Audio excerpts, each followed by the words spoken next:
श्रीशैलेशदयापात्रं दीभक्त्यादिगुणार्णवं यतीन्द्रप्रवणं वन्दे रम्यजामातरं मुनिं लक्ष्मीनाथसमारम्भां नाथयामुनमध्यमाम् अस्मदाचार्यपर्यन्तां वन्दे गुरुपरम्परां यो नित्यमच्युतपदां भुजयुग्मरुग्मव्यामोहतस्तदितराणि तृणाय मेने अस्मद्गुरोर्भगवतोऽस्य दयैकसिन्धोः रामानुजस्य चरणौ शरणं प्रपद्ये मातापिता युवतयस्तनया विभूतिः सर्वं यदेव नियमेन मदन्वयानाम्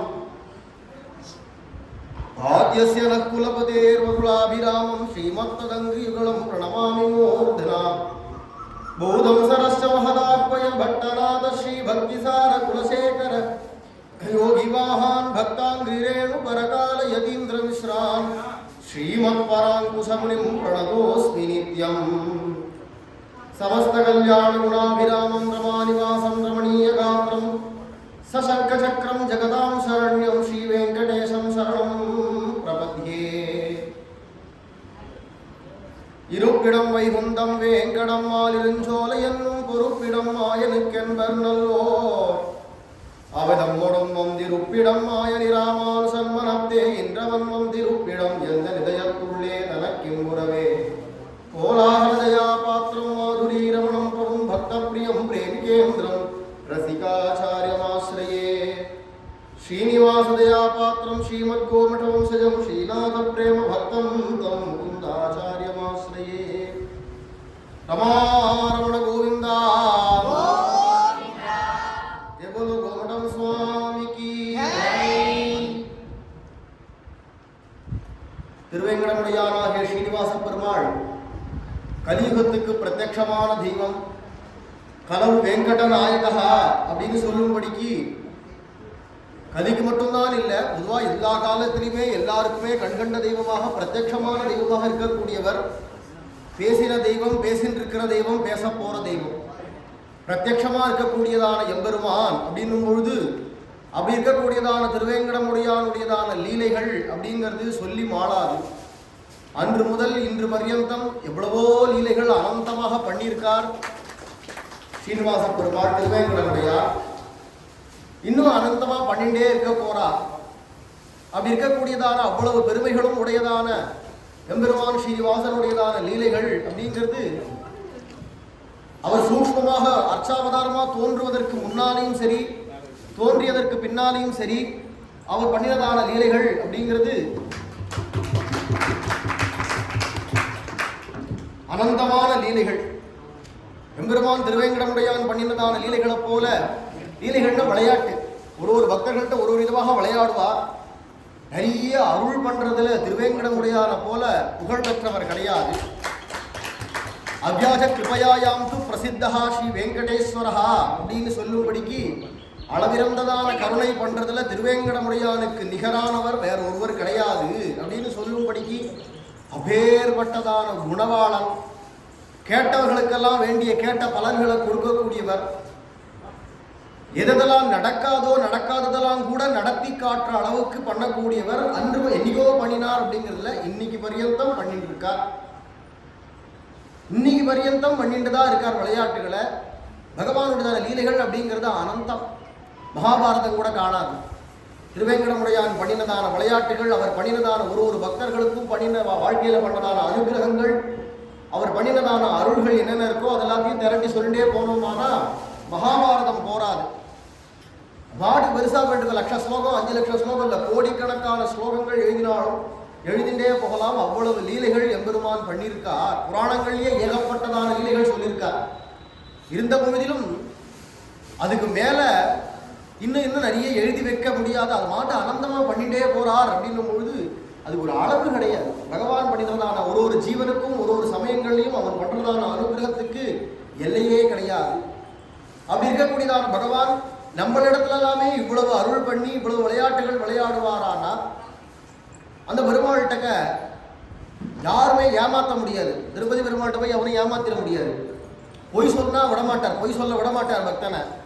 அப்படி இருக்கிறதுனால ஒருத்தர் என்ன பண்ணா, இப்போ சமீபத்தில் நடந்த கதை, திருப்பதிக்கு மொட்டையை போடுறேன்னு வேண்டி விட்டார்.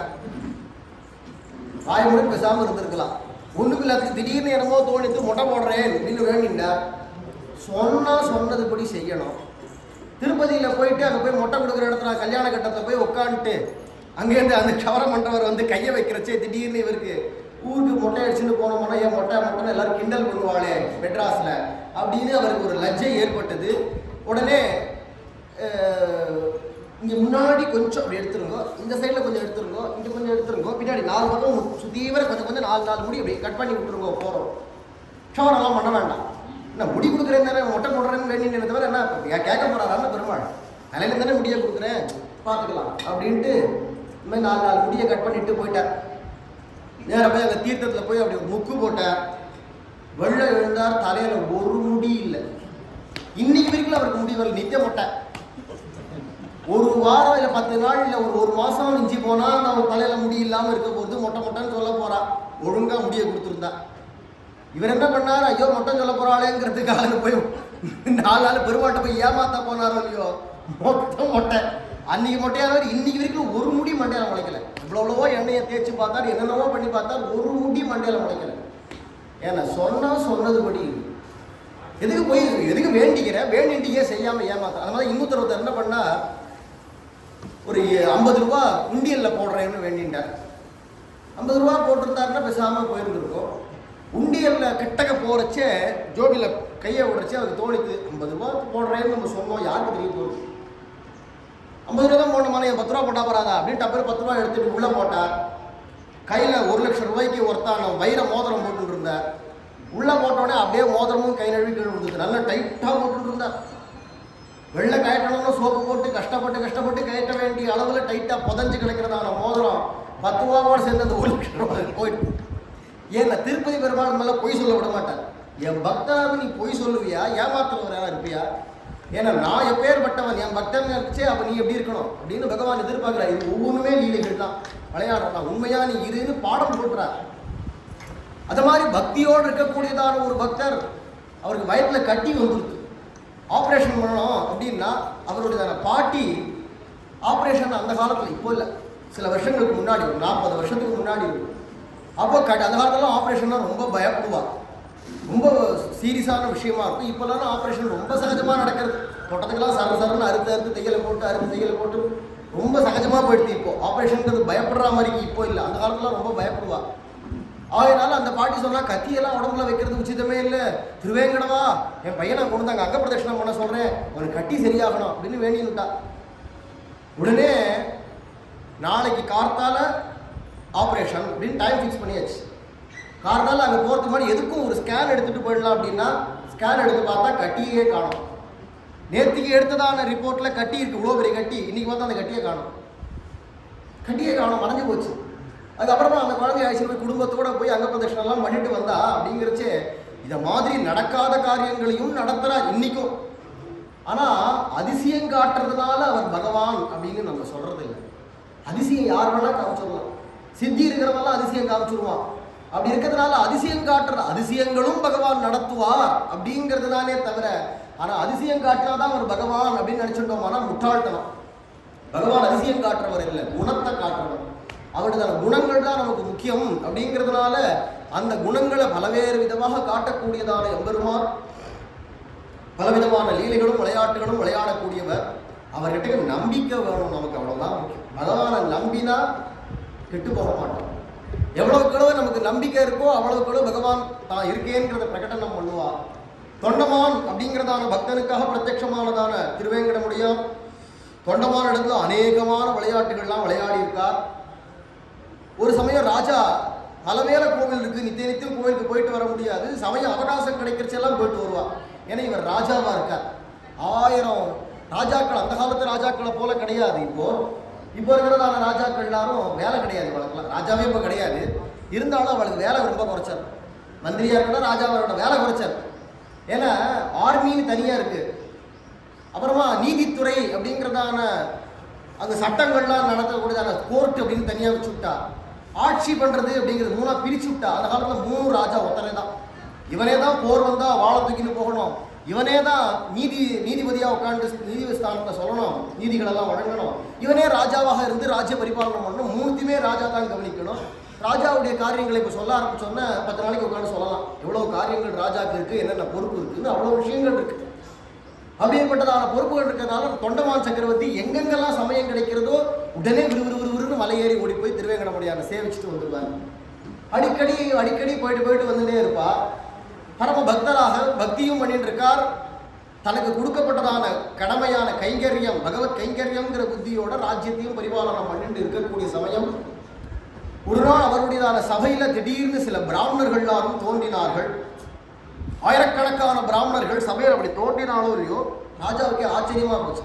இத்தனை பிராமணால் எங்கேருந்து வந்தா, திடீர்னு இப்படி தோன்றாளே, நடந்து வரல, திடீர்னு இப்படி தோன்றி காட்சி கொடுக்குறா அப்படிங்கிறத பார்த்ததும் உடனே ராஜா எழுந்தா, அத்தனை பேரையும் வரவேற்று பூஜைகள்லாம் பண்ணி, நீங்கள் எல்லாரும் யாரு, என்ன நாடி வந்திருக்கீங்களே, இந்த அடிவன் என்ன தொண்டு செய்யணும் அப்படின்னு கேட்டுண்டா.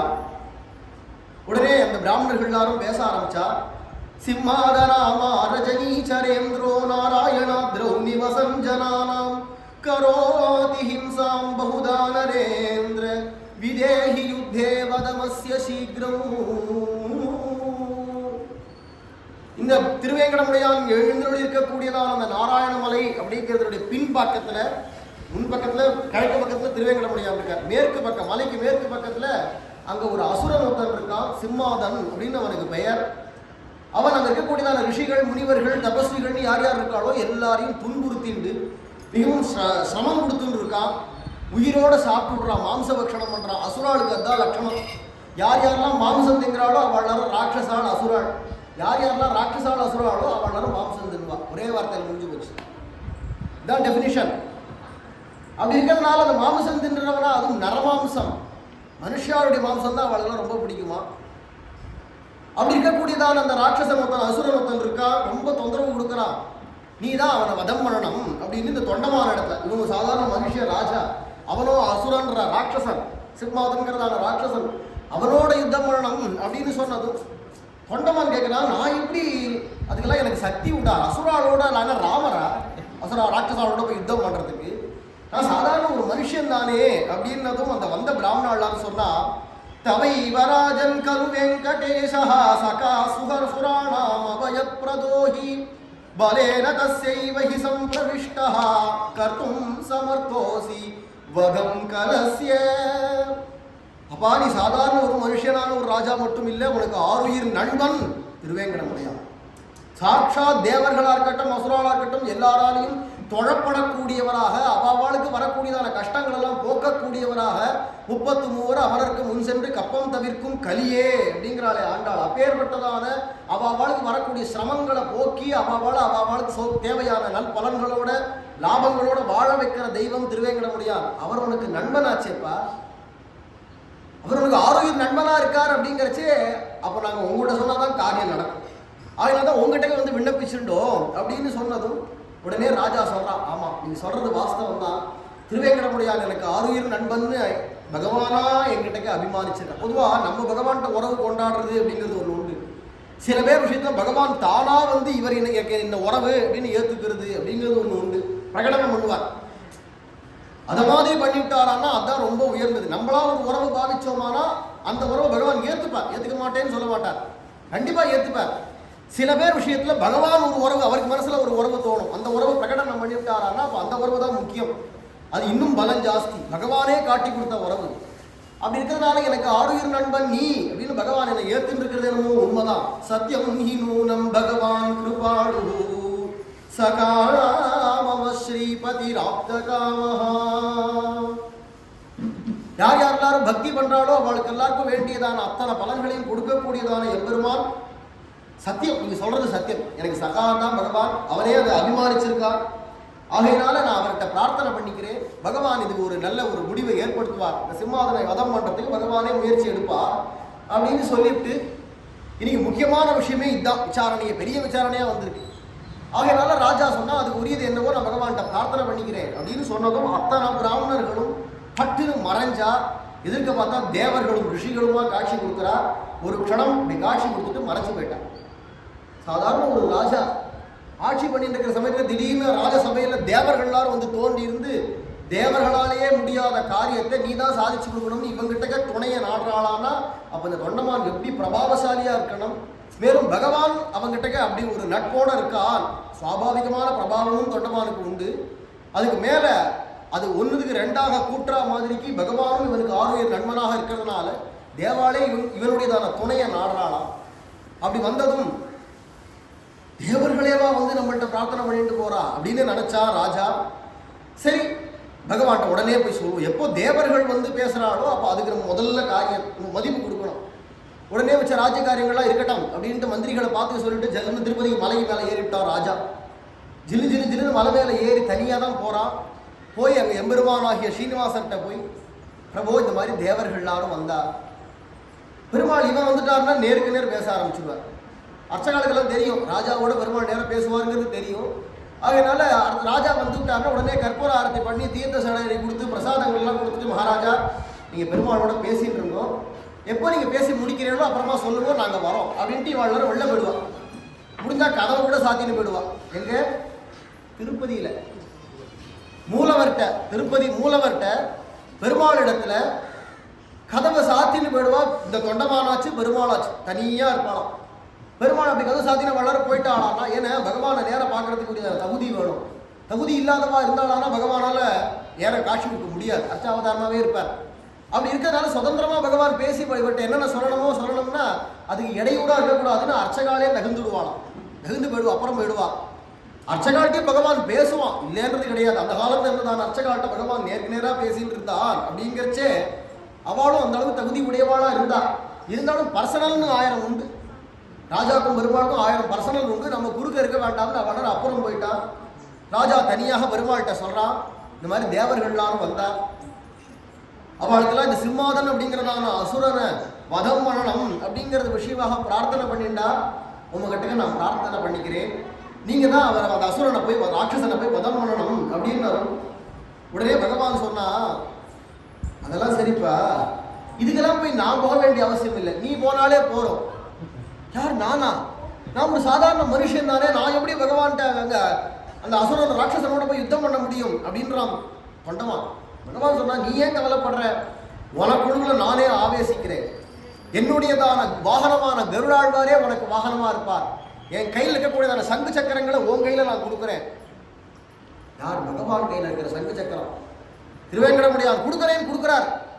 இவனுக்கு இவன் 4 கை வந்துருத்து. சங்கு சக்கரத்தை கையில் ஏந்தி விட்டான். பெருமாளை போலவே இருக்கான். உள்ளுக்குள்ள இருக்கிறதான பெருமாள் நேரம் வெளியில் நடமாடி வராரோன்னு சொல்லும்படிக்கு இருக்கு. பகவத் சாரூபியம் அப்படியே இருக்கு இவனுக்கு. அப்படி அத்தனையும் கொடுத்து பஞ்ச ஆயுதங்களையும் கொடுத்து விட்டார். சங்கு சக்கரத்தை மட்டும் இல்லை, வில் வாழ் கதை போன்றதான சங்கு சக்கரன்றதான பஞ்ச ஆயுதங்களையும் நான் இவர்கிட்ட தொண்டமான இடத்துல கொடுத்து, அத்தனையுடைய களம்பு என்னுடையதான நித்திய சூரிகளாகிய தேவ கணங்கள் உங்களுடைய யுத்தத்துக்கு வருவா. களம்பு சாதாரணமான தேவர்கள் இல்லை, வைகுண்டத்தில் இருக்கக்கூடியதான விஷ்ணு பார்ஷதர்களே உனக்கு சேனையா வருவா. களம்பு அப்படின்னு பகவான் அத்தனையும் சொல்ல, கருடாழ்வாரே குதிரையாயிட்டாராம். கருடாழ்வாரே குதிரையாயிட்டார். சங்க சக்கரங்களோட தொண்டமான் வெளியில வரான். பகவான் பிரசன்னமாயிட்டான்னு நம்ம எதுதான் கிடைக்காது. ஆருஹ்யசாஸ்வம் கருடாம்ச பூதம் தீர பிரதஸ்தே விஜயாய பூர்ணம் சர்வே சுராः கேசவ பார்ஷதாஸ்ட ஸ்ரீ வெங்கடேசஸ்ய நிவேசதோஹி. பகவான் சொல்லிவிட்டானோடனே அத்தனை தேவர்களும் நித்தியசூரிகள் எல்லா தேவ விஷ்ணு கணங்கள் பூரா பின்னாடி வீரர்களாக வர, குதிரையில ஏறி கனத்த காய்தாவா உட்காந்து ஜிலுக் ஜிலுக் ஜிலுக் ஜிலுன்னு கிளம்பி போறான். பாஞ்சஜன்யம் அப்படிங்கிறதான பகவானுடையதான சங்கு. இந்த பகவானுடைய ஆயுதங்களை யாரும் கையில் ஏந்த முடியாது. கிருஷ்ணாவதார காலத்தில் பௌண்டரக வாசுதேவன் ஒருத்தர் தான். அவனுக்கு ஏதோ ஒரு லாபம், என்ன ஜென்மாவில் என்ன சுகிருத்தமோ என்ன பாகியமோ, கிருஷ்ணனை போலவே ரூபம் பெற்றுட்டான். கிருஷ்ணனை பார்த்தா இவனை பார்க்க வேண்டாம், இவனை பார்த்தா கிருஷ்ணனை பார்க்க வேண்டாம். அதான் சாரூபியம்னு பேர். பகவத் சாரூபியம் அவனுக்கு வந்துருத்து. அது மட்டும் இல்லாமல் கையில் ஏதோ ஒரு சக்கரம் ஒன்று கிடச்சிருக்கு. அந்த சக்கரத்தை வச்சுட்டு நான் தான் விஷ்ணுன்னு விஷ்ணு சாரூபிய கர்விதா அப்படிங்கிற கர்வம் வந்துருக்கு. நான் தான் விஷ்ணு. இந்த கிருஷ்ணன் ஒருத்தர் இருக்கானே துவாரகாதீசன், அவனா சாதாரண மனுஷன், நான் தான் பகவான், என்னையே வணங்கு, எனக்கே பூஜை பண்ணு அப்படின்னு பேசின்னு திரிஞ்சுட்டு இருந்தான். 4 கை வேணுமே அப்படின்னா, 4 கைக்கு என்ன பண்ணாலும் தெரியல, அட்டையில் பண்ணி ஒட்டின்டாங்க, என்னவோ பண்ணியிருக்கான். 4 கையெல்லாம் வரவழைச்சுண்டு நான் தான் விஷ்ணு, நான் தான் கிருஷ்ணன், நான் தான் பகவான். அவன் வந்து இவனுக்கும் வாசுதேவன் பேர். இவன் பௌண்டரக வாசுதேவன், அவன் துவாரகாதீசனான வாசுதேவன் கிருஷ்ணன். அவன் நான் பௌண்டரக வாசுதேவன், நான் தான் சொல்லிட்டு இவனுக்குன்னு பின்னாடி பக்தர்கள்னு சில கோஷ்டி ஜாவரா அடிக்கிறதுக்குன்னு தயார் பண்ணிட்டான். அங்கே ஒரு பலராமர்னு இங்கே ஒரு பலராமர், அங்கே ஒரு ஹனுமார்னு இங்கே ஒரு ஹனுமார் அப்படின்னா எனக்கு ஆளை தயார் பண்ணிட்டான். என்னென்ன ரெடி பண்ணிட்டாலும் எல்லாத்தையும் தயார் பண்ணிட்டு நான் தான் விஷ்ணுன்ட்டே இருந்தான். ஆனால் யாரும் ஒத்துக்கிறதா இல்லை. பொது ஜனங்களே ஒத்துக்க மாட்டேங்கிறா. அவன் ஒரு விஷ்ணு இருக்கு, அவன் தான் மகாவிஷ்ணுடைய தான் அவதாரம், கிருஷ்ணன் துவாரகாதீசன், நீங்கள் விஷ்ணு இல்லை அப்படின்னு பல பேர் பேசுகிறா. பார்த்தான் அந்த கிருஷ்ணனே யுத்தத்தில் போய் ஜெயிச்சுட்டு வதம் பண்ணிவிட்டு வரேன்பா அப்படின்னு கிளம்பினான். அவன் பொய்யான விஷ்ணு, நான் தான் உண்மையான விஷ்ணு, நான் தான் பகவான் நேராக கிளம்பி கிருஷ்ணனுடைய யுத்தத்துக்கு வந்தான். காசிராஜனும் கூட வந்தான். எல்லாம் இவனுக்கு ஃப்ரெண்டு. இவனுக்கு நேராக வந்தாரோ இல்லையோ கிருஷ்ணனுக்கு அவனுக்கு பெரிய யுத்தம் ஆரம்பிச்சது. கிருஷ்ணன் சொன்னா ஏண்டாப்பா, கிருஷ்ணன் சண்டைக்கு போறவனே கிடையாது. சகஜமாக பார்க்குவோம், மேலே விழுந்து சண்டைக்கு வந்தாலும் விடவும் மாட்டான், வந்த சண்டையை விடவும் மாட்டான், வலிய சண்டைக்கு போகவும் மாட்டான். கிருஷ்ணனுடைய சுபாவம் தான். இதான் பார்த்துட்டே இருந்தான். நீ விஷ்ணு கிடையாது, நீ உண்மையான உன் கையில் இருக்கிறதான சக்கரம் உண்மையான சக்கரம் கிடையாது, நான் தான் உண்மையான விஷ்ணு, என் கையில் இருக்கிறதா உண்மையான சுதர்சன சக்கரம், உண்மையான இப்பவே காலில் விழுந்து நான் தான் பகவான்னு என்கிட்ட இவ்வளோ நாள் நான் பகவான் என்னன்னானே தெரியாமல் சொல்லிட்டு இருந்தேன், அதுக்காக மன்னிப்பு கேட்டுக்கிறேன், என்கிட்ட மன்னிப்பு கேளு அப்படின்லாம் வாய் பயங்கரமாக பேசினான்.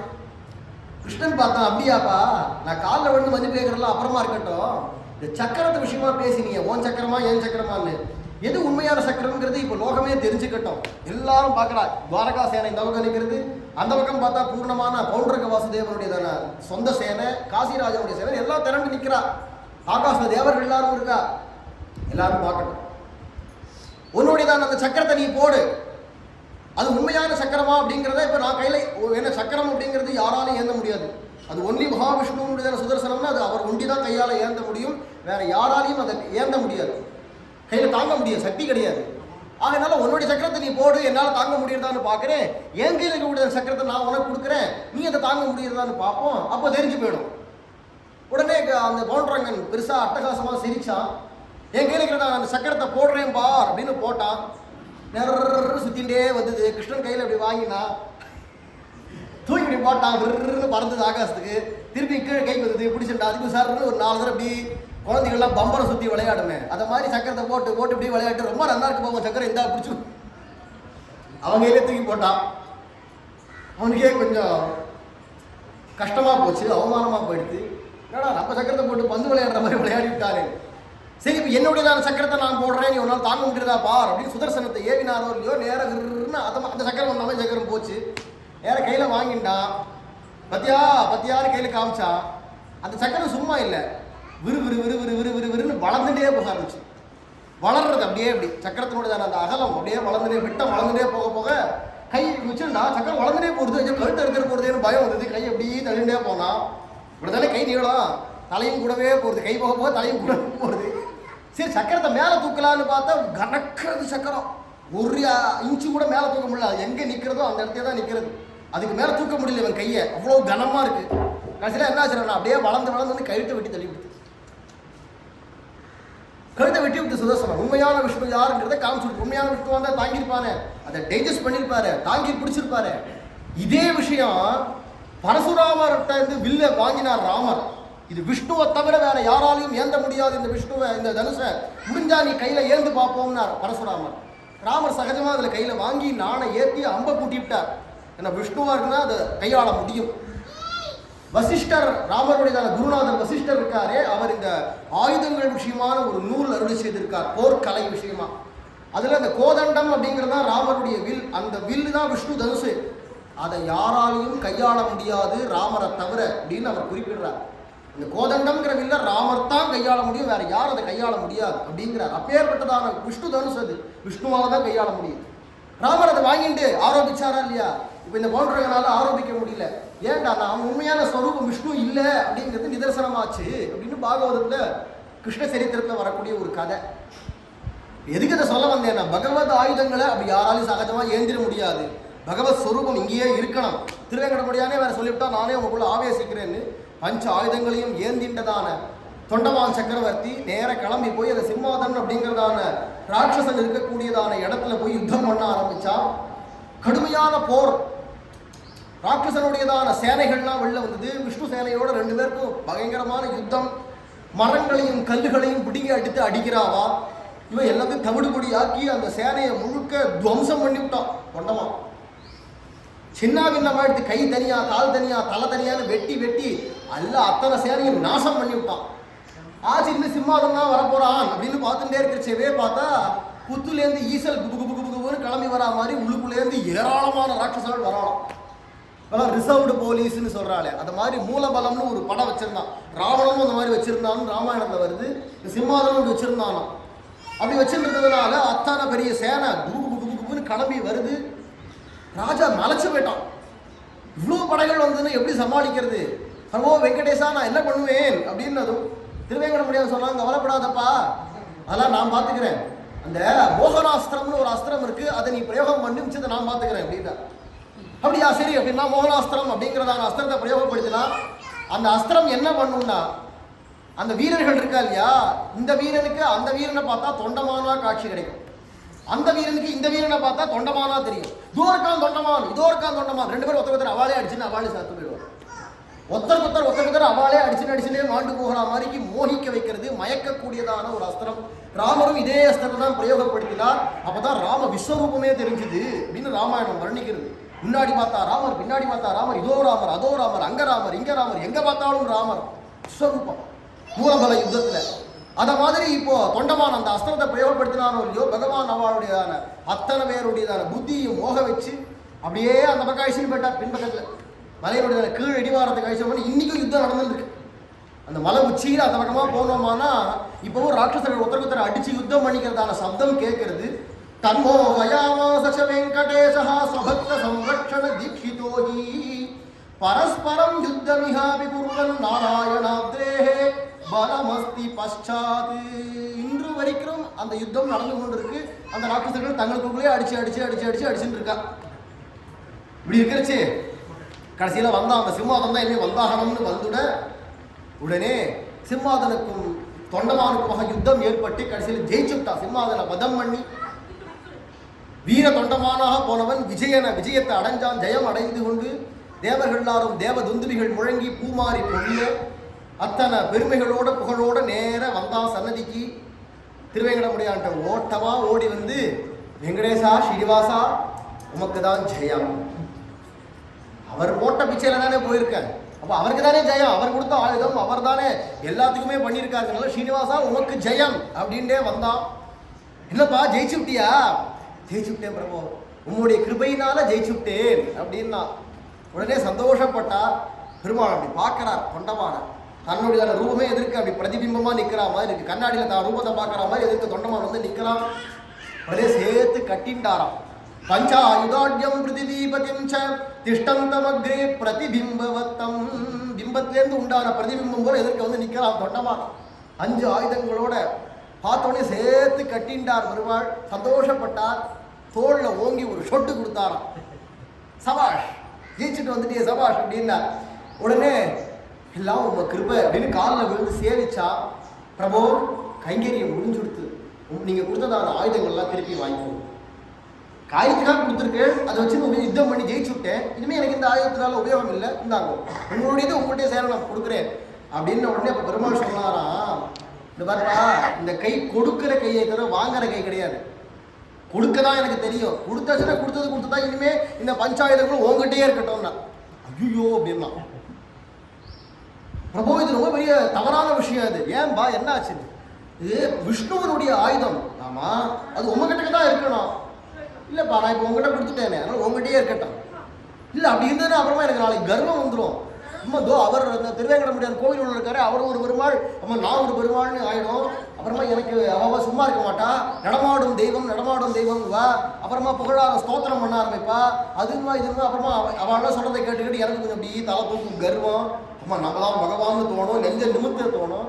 கடைசியில் அது படுகுழியில் போய் தள்ளி கூட சொரூபத்துக்கே நாசம். இந்த வம்புக்கே நான் வரல, தயவு செஞ்சு ஆயுதங்களை வாங்கிட்டு இருக்கோம் அப்படின்னா.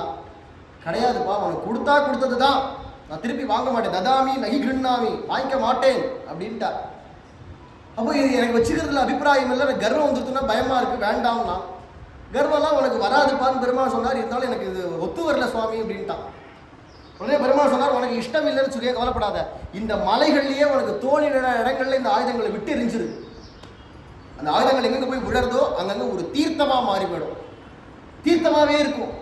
அதுல யார் யாரெல்லாம் வந்து ஸ்நானம் பண்றாலோ அவளுக்கு வேண்டியதான நன்மைகள் எல்லாத்தையும் கொடுத்துண்டு எல்லா விதமான நன்மைகளை ஏற்படுத்தி கொண்டு தீர்த்தங்கள் புண்ணிய தீர்த்தங்களாக இருக்கும். உனக்கு என்னைக்காவது இந்த ஆயுதங்கள் தேவைப்பட்டுதானா நேர வந்து அந்தந்த ஆயுதங்களை பேரை சொல்லி கூப்பிட்டியானா உடனே அது நிஜமான ரூபத்தில் வந்து உனக்கு கூட வந்துடும், ஆயுதமாக வந்துடும் அப்படின்னு பெருமாள் சொன்னார். அப்படியே செஞ்சு விடுறேன் அப்படின்னு சொல்லிவிட்டு நேராக போனால் தனக்கு தோணினதான இடங்கள்ல ஒரு இடங்கள்ல அந்த பஞ்ச ஆயுதங்களையும் அந்த தொண்டமான் அப்படி சேர்த்தானோ இல்லையோ இன்னைக்கு வரைக்கும் அந்த தீர்த்தங்கள் இருக்கு. இப்போ இந்த கல்யாண கட்டம்ன்றோமே, க்ஷவரம் நம்ம முடி கொடுக்குற இடம் திருப்பதியில், அந்த இடத்துக்கு போகிற வழியிலேயே சங்க தீர்த்தம் இருக்குது. கொஞ்சம் அப்படி மேலே ஏறினோம்னா அங்கே சங்க தீர்த்தம் இருக்கும். பெரிய ஒரு பாறையில் நடுவில் சின்ன தீர்த்தமாக இருக்கும். சக்கர தீர்த்தம்ங்கிறது பாபநாசம்லாம் போகிறோமே மேலே அந்த இடத்துக்கிட்ட சக்கர தீர்த்தம் இருக்குது. அந்த மாதிரி காட்டில் அங்கங்கே கௌமுதிகி தீர்த்தம், கத தீர்த்தம், கட்க தீர்த்தம், சார்க தீர்த்தம் எல்லாம் காட்டுக்குள்ள இருக்குது. பஞ்சாய தீர்த்தங்களும் பிரசித்தமாக தெரியறது இந்த சங்கு சக்கர தீர்த்தங்கள் மட்டும் போய் சுலபமாக சேவிக்கிற மாதிரி புரோக்ஷனம் பண்ணிக்கிற மாதிரி இருக்குது. அப்படி பகவானுக்கு கொடுத்ததான ஆயுதங்கள் எல்லாத்தையும் கொண்டு அங்கங்கே சேர்த்து விட்டு பிரபோ சேர்த்து விட்டேன் அப்படின்னு வந்து சொல்றதுக்கு திருப்பி வந்தபோது பார்க்கறா கை ரெண்டும் மூலியா இருக்கு, ஆயுதம் இல்லை கையில், வெறும் கையா இருக்கு. இப்படி வெறும் கையா இருக்கிறத பார்த்ததும் தொண்டமானுக்கே ரொம்ப வருத்தமா இருந்தா, பிரபோ இப்படி கை மூலியா இருக்கே, கையில உமக்கே உரியதான ஆயுதங்கள் இல்லாம இருக்கீரே அப்படின்னு தொண்டமான் கேட்டதும், ஏன்னா பொதுவா ஆயுதத்தோட பெருமாள் முழுமையாக இருந்தாலே அவாவா இது எங்க தெய்வம் அங்க தெய்வம் எங்க தெய்வம்னு தங்கள் உரிமை பாராட்ட வந்துவாளே, ஆயுதம் வேற இல்லாம இருக்கீரே, இந்த மாதிரியான ஆபத்துகள் வருவதற்கு வாய்ப்பாக இருக்குமே அப்படின்னு மனசுல கவலைப்பட்டு கேட்கிறான்.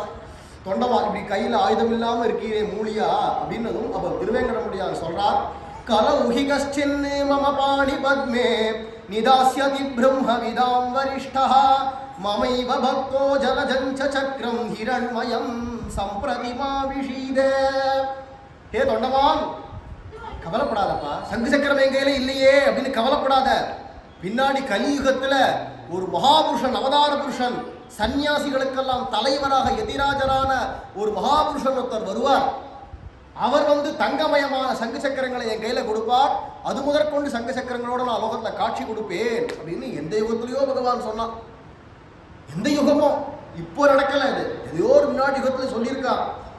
அப்படி சொன்னதும் அப்படியா பிரபு, அப்படிதான் அவங்க இஷ்டம்னா சரி அப்படின்னு விட்டுட்டான் தொண்டமா. அது சொன்னது பெருசு இல்லை, சத்தியமா நடந்தது. சுவாமி ராமானுஜருடையதான காலம் திக்விஜய் யாத்திரை பண்ணிட்டு வரார். ராமானுஜர் பாரத தேசம் முழுக்க யாத்திரை பண்ணிட்டு அகோபிலத்துக்கு வந்திருக்கார். அந்த சமயத்துல திருப்பதி மலையில ஒரு பெரிய கலகம் நடக்கிறது.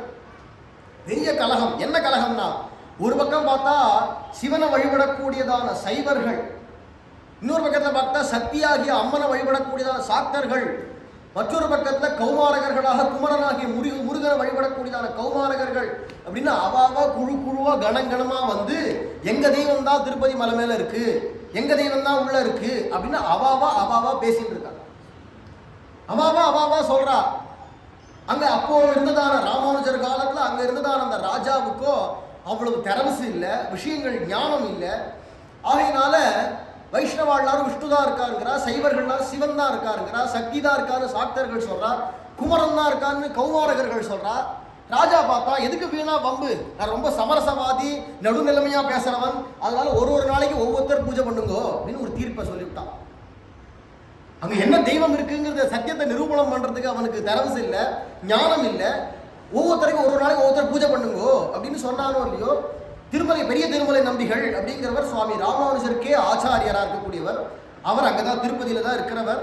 அவர் பார்த்தார், இப்படி ஒரு தீர்ப்பை கொடுத்துட்டானே ராஜா, யதார்த்தமான பகவான் சிவன் நாராயணன் இங்க இருக்காருங்கிறது இவ்வளவு பிரசித்தமா, இத்தனை புராணங்கள்ல பிரசித்தமா இருக்கிறச்சே அதை நிரூபணம் பண்ண வேண்டாமா அப்படின்னு நினைச்சிட்டு சுவாமி ராமானுஜருக்கு ஓலை கொடுத்து அனுப்ப, ராமானுஜர் அகோபிலத்துல இருக்கார் இல்லையா, அந்த ஓலை கிடைச்சதோ இல்லையோ, உடனே திருப்பதி எம்பெருமானுக்கு இவ்வளவு பெரிய ஒரு ஆபத்தா அப்படின்னு நினைச்சுன்னு பதறிண்டு ஓடி வந்தார். வந்து நேரம் ராஜாவை பார்த்தார். இப்ப நீங்க கொடுத்திருக்கக்கூடியதான தீர்ப்பு தவறான தீர்ப்பு ராஜன்னு அப்படின்னா, ராமானுஜருடையதான தேஜஸ், ராமானுஜர் சாமான்யமா, ராமானுஜருடையதான தேஜஸ், அவரை பார்த்தா முஸ்லீம் ராஜாக்களா இருக்கிறவங்க கூட மண்டியிட்டு சலாம் போட்டான். பாதுஷா அப்படிங்கிறதான முஸ்லீம் ராஜா ராமானுஜரை பார்த்து மண்டியிட்டு சலாம் போட்டு, நீங்க என்ன சொல்றீங்களோ அடியேன் கேட்கிறேன் அப்படின்னு பவ்யமா வந்தான். ராமானுஜர் ஒன்றும் போய் ஒன்றும் நின்றார். போய் இவரை பார்த்ததுமே அவனுக்கு தானா அந்த வினயம் வருது. அப்பேற்பட்ட சாநித்தியம், சாட்சாத் பகவத் அவதாரம் ராமானுஜர். ஆதிசேஷனுடையதான அவதாரம்னு பிரசித்தமா சொல்றோமே தவிர, திருவல்லிக்கேணி இருக்கக்கூடியதான பார்த்தசாகிய கிருஷ்ணன், பார்த்தசாரதியாகிய எம்பெருமான் தான் ராமானுஜராக அவதாரம் பண்ணார் அப்படிங்கிறது இருக்கிறச்சு. அப்பேற்பட்டதான பகவத் ஸ்வரூபம், பகவத் அவதாரம் சுவாமி ராமானுஜர்.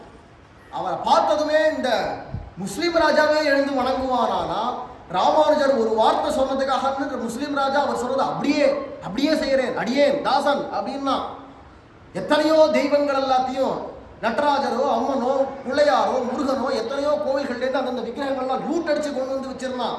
ராமானுஜர் சொன்னார் இத்தனை தெய்வங்களையும் அந்தந்த கோவிலை கொண்டு பிரதிஷ்டை பண்ணுங்க. அதில் பல விஷ்ணுமூர்த்திகளும் இருந்தது. இந்த விஷ்ணுமூர்த்திகள்லாம் இதை மட்டும் போய் பிரதிஷ்டை பண்ணிட்டு மிச்சதெல்லாம் நீ என்ன வேணா பண்ணிக்கோ அப்படின்னு சொல்லலை. அப்படி சொன்னாரான்னா ராமானுஜருக்கு பாரபட்சம் இருக்குன்னு அர்த்தம். ராமானுஜர் என்ன சொன்னார் பாருங்க, எல்லா தெய்வங்களையும் அந்தந்த கோவில்களில் கொண்டு போய் பிரதிஷ்டை பண்ணு. உனக்கு உங்க அல்லா கிட்டக்க எப்படி ஒரு நம்பிக்கை இருக்கோ, உன்னுடையதான மதத்தில் உனக்கு எப்படி நம்பிக்கையோடு நீ தொடரையோ அது மாதிரி இது எங்களுடையதான நம்பிக்கை. ஒருத்தருடையதான நம்பிக்கை இன்னொருத்தர் புண்படுத்தக்கூடாது, இது மாதிரியான தீங்குகள்லாம் செய்யக்கூடாது. அதனால ஒழுங்காக எடுத்துகிட்டு போய் அந்தந்த கோவில்களில் சொந்த செலவில் கும்பாபிஷேகம் பண்ணி வைனா. உடனே ராஜா ஆணையிட்டான் அத்தனை விக்கிரகங்களை எடுத்துகிட்டு போய் எந்தெந்த கோவில்கள்லேருந்து எந்தெந்த விக்கிரகம் வந்ததோ அந்தந்த கோவிலுக்கு ரிட்டர்ன் கொடுத்து அதுக்கு உரியதான கும்பாபிஷேக செலவு நம்ம அரசாங்கத்து மூலமாக நடத்தலாம் செய் அப்படின்னு ஆணையிட்டு உடனே அத்தனை கோவில்களுக்கு திரும்பி அந்த விக்கிரகங்கள்லாம் வந்தது அப்படின்னு ராமானுஜருடைய சரித்திரம். ராமானுஜருடைய ஆணை முஸ்லீம் ராஜாவாக இருந்தால் கூட சிறமேற்கொண்டு தலை வணங்குவான். சாட்சாத் சரஸ்வதியாகிய பிரம்ம பத்னி, சாட்சாத் பிரம்மாவுடைய மனைவியாகிய சரஸ்வதி 1000 வருஷங்கள் பர்யந்தம் பூமியில தான் இருந்தா. காஷ்மீர் தேசத்துல சாரதா பீடத்துல இருந்தா. ராமானுஜரை விழுந்து வணங்கி அவர்கிட்ட தான் பூஜை பண்றதான ஹயக்ரீவனை கையில கொடுத்துட்டு இனிமே நீங்க பார்த்துப்பேன் லோகத்தை, அதனால நான் கிளம்புறேன் அப்படின்னு ராமானுஜர்கிட்ட விடை பெற்று கிளம்பினா அப்படின்னு குரு பரம்பரை. தெய்வங்களே ராமானுஜரை கண்டா வணங்கும் அப்படிங்கிற அளவுக்கு இருக்கக்கூடியவர் சாதாரணப்பட்டவர்ல ராமானுஜர்னர். அப்பேற்பட்டதான ராமானுஜர் எதிர்க்க வந்து நிற்கிறார் அப்படிங்கிறச்சு அந்த ராஜா உடனே நீங்கள் சொல்கிறத அப்படியே ஏற்றுக்கிறேன். இப்போ நான் என்ன பண்ணணும்னா எல்லாரையும் கூப்பிடு, அத்தனை வேலையும் எல்லாரையும் திரட்டினா எல்லாரும் அத்த சைவர்களோ சாக்தர்களோ கௌமாரகர்களோ முருகன்ட்ட பக்தி பண்ணுறவா எல்லாரும் திரண்டு வந்துட்டா. அத்தனை பேர்ட்டே கொஞ்ச நாள் பேசி பார்த்தா வாதத்துக்கு மருந்து உண்டு. வாதம்ங்கிறது இருக்கே அந்த உடம்புல வரக்கூடிய ஒரு சிரமம், அதுக்கு மருந்து உண்டு. புடிவாதத்துக்கு மருந்து கிடையாது. இதெல்லாம் புடிவாதம் பண்ணுறவா எல்லாரும் பார்த்தா ராமானுஜர் புடிவாதம் பண்ணிட்டு இப்படித்தான் நான் சொல்றதா எனக்கு பிரமாணமே வேண்டாம், வேதம் வேண்டாம், புராணம் வேண்டாம், இதிகாசம் எதுவுமே எனக்கு வேண்டாம், நான் சொல்றதுதான் பிரமாணம் அப்படி பேசுறா. ஏன்னா சாஸ்திரத்தில் அப்படி பிரமாணம் இல்லை, அவ சொல்றதுக்கு பிரமாணம் இல்லை. ராமானுஜர் சொல்லக்கூடியதான அல்லது நம்ம ஸ்ரீ வைஷ்ணவர்கள் சொல்லக்கூடியதுக்கு தான் திருடமான பிரமாணங்கள், ஆயிரக்கணக்கான பிரமாணங்கள் இருக்கு. மற்றவர்கள் சொல்லக்கூடியதுக்கு பிரமாணம் இல்லை யதார்த்தமா. ஆகையினால அவ என்ன பண்றான்னா அதிகப்படியாக ஆதிக்கம் பண்றது அப்படிங்கிறது தான் வரும் நிறைய இடங்கள்ல. எனக்கு செய்வாள தப்பா சொல்லணும் குறைச்சி சொல்லணும்ன்ற அபிப்பிராயம் இல்லை. நடந்தது அதுக்கு சொல்லிதானே ஆகணும், தெரிய மறைக்கவா முடியும்? பக்தி அப்படிங்கிறத பண்ணலாம், வெறித்தனம் கூடாது. எந்த பக்தியா இருக்கட்டும் வெறித்தனம் கூடாது. அது எந்த மதமும் வெறித்தனத்தை சொல்லக்கூடாது. சொன்னா அது உண்மையான மதம் கிடையாது. வெறித்தனத்தை சொல்லக்கூடாது. பக்தி பண்ணின்னு சொல்லலாம், பக்தியில் ஆக்கிரகம் இருக்கலாம். எனக்கு விஷ்ணுதான் இல்லை எனக்கு சிவன் தான் நீ பக்தி பண்ணு, தப்பில்லை. எனக்கு சிவன் தான் பக்தி பண்ணணும்னு ஆசையா இருக்கு, நான் பக்தி பண்றேங்கிறச்சே நீயும் அதைத்தான் பண்ணணும், இல்லைன்னா உன்னை அடிப்பேன் உதைப்பேன் கொலை பண்ணுவேன் அப்படின்னு சொன்னா இது பேர் வெறித்தனம்னு பேர். அந்த வெறித்தனத்தை சைவர்களாக இருக்கக்கூடியவர்கள் நிறைய பண்ணியிருக்கிறது ஹிஸ்டரியில இருக்கு. கிருமிகண்டன் அப்படிங்கிறதான சோழனை கைக்குள்ள போட்டுண்டு அந்த சோழன் எத்தனையோ வேற கண்ணை நோண்டி தலையை சீவி எத்தனையோ வேற எவ்வளவோ சித்திரவதை பண்ணியிருக்கான். இதுக்கு என்ன காரணம்னா வேற எந்த குற்றமும் கிடையாது, சைவனா மாறு தான். வைஷ்ணவனா இருக்கக்கூடாது, சிவபக்தி பண்ணு, சைவனா மாறு. இது வெறித்தனம் தானே. இது அன்னைக்கு ஒரு நாள் சொன்னேன், கூரத்தாழ்வானுக்கு கண்ணு போயிடுத்து அப்படின்னு நடுவில் ஒரு சரித்திரம் சொன்னேனே. அவர் கண்ணு போறதுக்கு காரணமே இந்த ராஜன் தான், கிருமிகண்ட சோழன் தான். கண்ணை நோண்டிவிட்டான். அதுவும் ராமானுஜருடையதாரா மற்றொரு ஆச்சாரியர் பெரிய நம்பிகள் அப்படிங்கிறவர் 95 வயசானவர். அவர் கண்ணை நோண்டு 105 வயசு அவருக்கு. அப்போ 105 வயசு பெரிய நம்பிகளுடைய கண்ணை நோண்டி கூரத்தாழ்வானுடைய கண்ணையும் நோண்டி நாடு கடத்தி எத்தனையோ வைஷ்ணவர்கள் தலையை சீவி சிதம்பரம் தில்லை திருச்சித்திரகூடத்துக்கு கூடதான கோவிந்தராஜ பெருமாள் மூலவரை தூள் தூளா உடச்சு தூக்கிட்டு கடல்ல போட்டான். இதெல்லாம் நடந்த சரித்திரம் ஹிஸ்டரியே இருக்கு. இதெல்லாம் ஹிஸ்டரியிலேயே இந்த கதைகள்லாம் இருக்கு. அப்படி இருக்கிறச்சே இந்த வெறித்தனம் என்னைக்குமே கூடாது. இங்க இருக்கக்கூடிய வாழ்க்கை எல்லாருக்கும் பிரமாணம் இல்லை சாஸ்திரத்துல. அதனால என்ன பண்ணான்னா பிடிவாதம் பண்றான், நாங்க சொல்றதுதான் அப்படின்னா. உடனே ராமானுஜர் பார்த்தார், இதுக்கு இனிமே பேசி பிரயோஜனம் இல்லை, தெய்வாதீனமா விட்டுடுவோம் அப்படின்னா. நீ சிவன் தானே உள்ள இருக்கான்னு சொல்ற, சிவனுடைய ஆயுதத்தை நீ கொண்டு வா. நீ என்ன சொல்ற, அம்மன் இருக்கான்றியா, அம்மனுடைய ஆயுதத்தை கொண்டு வா, தங்கத்துல பண்ணி கொண்டு வா. முருகனுடைய ஆயுதத்தை நீ கொண்டு வா. என் சார்பில் ராஜா நீ சங்கு சக்கரங்களை தங்கத்துல. ஏன்னா ராமானுஜர் சன்னியாசி, அவர்கிட்ட பைசா கிடையாது, முற்றும் துறந்தவர். ராமானுஜர் என்ன பண்ண, ராஜன்னு என் சார்பில் நீ பண்ணி கொடு, தங்கத்தில் சங்கு சக்கரங்கள் நீ பண்ணி கொடு அப்படின்னா ராஜா உடனே சரி அப்படின்னு பண்ணி கொடுத்தான். அவ ஆயுதங்களை கொண்டு வந்ததும் ஒரே நாள்ல ராத்திரி பொழுது ராஜா முன்னிருந்து அத்தனை ஆயுதங்களையும் தனித்தனியா பெருமாளுக்கு முன்னாடி அர்த்த மண்டபத்தில் கோசேகரப்படி கிட்டக்க வச்சுட்டு, பிரபோ இங்க இருக்கக்கூடியது என்ன தெய்வம்னு லோகத்துக்கு தெரியணும். ஆகையினால இங்க ஒரு கால் சிவன் இருந்தாரானா தன்னுடைய ஆயுதத்தை தானா எடுத்து அந்த தெய்வம் வச்சுக்கணும். ஏன்னா தெய்வம் இருக்கிறது பிரத்யக்ஷம், வெறும் விக்கிரகம் இல்ல, தெய்வம் இருக்குங்கிறது பிரத்யக்ஷம். அந்த நம்பிக்கை தானே முக்கியம். நம்பரா, அதனால என்னடா அந்த ஆயுதத்தை எடுத்து வச்சுக்கிட்டோம், எந்த தெய்வம் இருக்கோ தன்னுடைய ஆயுதத்தை எடுத்துக்கிட்டோம் அப்படின்னு பொதுப்படையான ஒரு தீர்ப்பை சொல்லி ராமானுஜர் எல்லாரும் அதை ஏத்துண்டா. அவளுக்கெல்லாம் என்னடா என்ன சிலை எடுத்து வச்சுக்க போறதானே, அவளை பொறுத்தவரைக்கும் இந்த சிலை, ராமானுஜரை பொறுத்தவரைக்கும் தெய்வம். அதனால ராமானுஜர் அதை அதிரி வச்சு விட்டு மனசால பிரார்த்தனை பண்ணிட்டா. ஸ்ரீனிவாச கிருபா சிந்தோ தவ மாஹாத்யம் உத்தமம் நைவ தேவேஷு சூயாதே தத்தத் ஸ்ரத்தாம் பிரவர்தயன்னே தஸ்மாதத்தீவ கிருபயா திருத்வா சங்கம் சுதர்சனம் சுபக்த பக்ஷபாதேன தரிசனம் தேகி கேசவா. சாஸ்திரத்தை இவ்வளவு கோடி பிரமாணம் இருக்கிறதுனால ஹே ஸ்ரீனிவாசா நீ சாட்சாத் மகாவிஷ்ணு தான். பிரத்யட்சமா என்னுடையதான தனிப்பட்ட முறை அனுபவங்களையும் இருக்கட்டும், சாஸ்திர பிரமாணங்களும் இருக்கட்டும், எல்லாத்தாலையும் நீ விஷ்ணுதான்ங்கிறது தெரியறது, இந்த லோகத்துல பிரகடனம் பண்ணணும் அப்படின்னு மனசால பிரார்த்தனை பண்ணிட்டு ராமானுஜர் கிளம்பிட்டார். வாசல் கூட காம்பவுண்ட் வால் சுத்தி மதுரை சுவரை சுத்தி எல்லாம் காவல் வீரன், ராஜ வீரன் ஒருத்தன் இருப்பான். அடுத்தது ஒரு சைவன், ஒரு சாட்டன், ஒரு கௌமாரன், ஒரு வைஷ்ணவன், ஒரு ராஜ வீரன் அப்படின்னு எல்லாருமே இருக்கணும். யாரும் எதுவும் உள்ள புகுந்துடக்கூடாது. அதுக்கு அவ்வளவா பாதுகாப்பு, அந்தந்த மதத்தவர்கள் அங்கே பாதுகாக்கணும், சமயத்தவர்கள் அங்கே இருக்கணும் அப்படின்னு வச்சு பாதுகாவல் போட்டு வாசல்ல ராஜாவே நிற்கிறான். திருப்பதியில ஒரே வாசல் தான், 10 வாசல் கிடையாது, ஒரே வாசல் தான். வாசல்ல ராஜாவே நிற்கிறான். ராத்திரி பூரா காவலுக்கு நின்று மறுநாள் காத்தால கதவை திறக்கரைச்சு எல்லாரும் உள்ள போகணும். சுப்பிரபாதம் பூஜை ஆகம முறைகள்லாம் எதுவும் கிடையாது. எல்லாரும் உள்ள புகுறா. ராமானுஜரும் வந்தாச்சு, எல்லாரும் உள்ள புகுந்து ராஜா தான் முன்னாடி தீவெட்டி எடுத்துட்டு போறான். நேரம் உள்ள போன உடனே அப்படி கரையை விலக்கி தீவெட்டியை தூக்கி பார்க்கலாம் என்ன நடந்திருக்கு உள்ளுக்குள்ள அப்படின்னு பார்த்தா திரிசூலம் முடிச்சு போட்டு கிடக்கு. அங்கே இருக்கக்கூடியதான அம்மனுடையதான ஆயுதங்கள் வேல் என்னென்ன இருக்கோ எல்லாத்தையும் உடைச்சு போட்டு தாறு மாறுமா எரியப்பட்டிருக்கு. பகவான் கையில சங்கு சக்கரங்கள் இருக்கு. அவள் எல்லாரும் என்ன நினைச்சானா, ஒரு சிலை என்ன எடுத்து வச்சுக்க போறதான்னு நினைச்சா இல்லையா? இது சிலை இல்லை, நான் பிரத்யட்சமா இருக்கேன் அப்படிங்கிறத நிரூபணம் பண்றதுக்காக பகவான் கையில சங்கு சக்கரங்களோட நிந்தானோ இல்லையோ. ராஜா உடனே இப்படி திரும்பினா, இதனால பொய் விஷயங்களையா சொல்லி எங்களை ஏமாத்திட்டு இருந்த அப்படின்னு கத்திய உருவின் இப்படி திரும்பி பார்த்தா ஒத்தர் இல்லையா. இப்போ கத்திய உருவினது தான் மிச்சம், ஒத்தர் இல்லை. எல்லாம் பயந்து ஓடி போயிட்டான். ஏன்னா தெய்வம் பிரத்யட்சமா எடுத்து நம்ம எவன் பேசுறதுக்கு, யார் பேச முடியும்?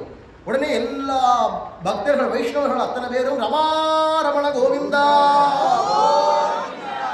கோவிந்த நாம கோஷம் பண்ண பிரத்யட்சமான மகாவிஷ்ணு தான் திருமலையில இருக்கார் அப்படிங்கிறது நிரூபணமாச்சு. அன்னைக்கு பெருமாள் சொன்னது தொண்டமான இடத்துல கலியுகத்தில் அதே மாதிரி ராமானுஜர் எதிகளுக்கெல்லாம் சார்வபௌமனாக, சன்னியாசிகளுக்கெல்லாம் சிரேஷ்டமானவராக ராமானுஜர் இருக்கக்கூடியவர் வந்து அந்த சங்க சக்கரங்களை திரும்ப பகவான் கையில கொடுக்க இன்று பர்யந்தம் அந்த திருவேங்கடமுடையான் சங்க சக்கரங்களோட காட்சி கொடுக்கிறார்.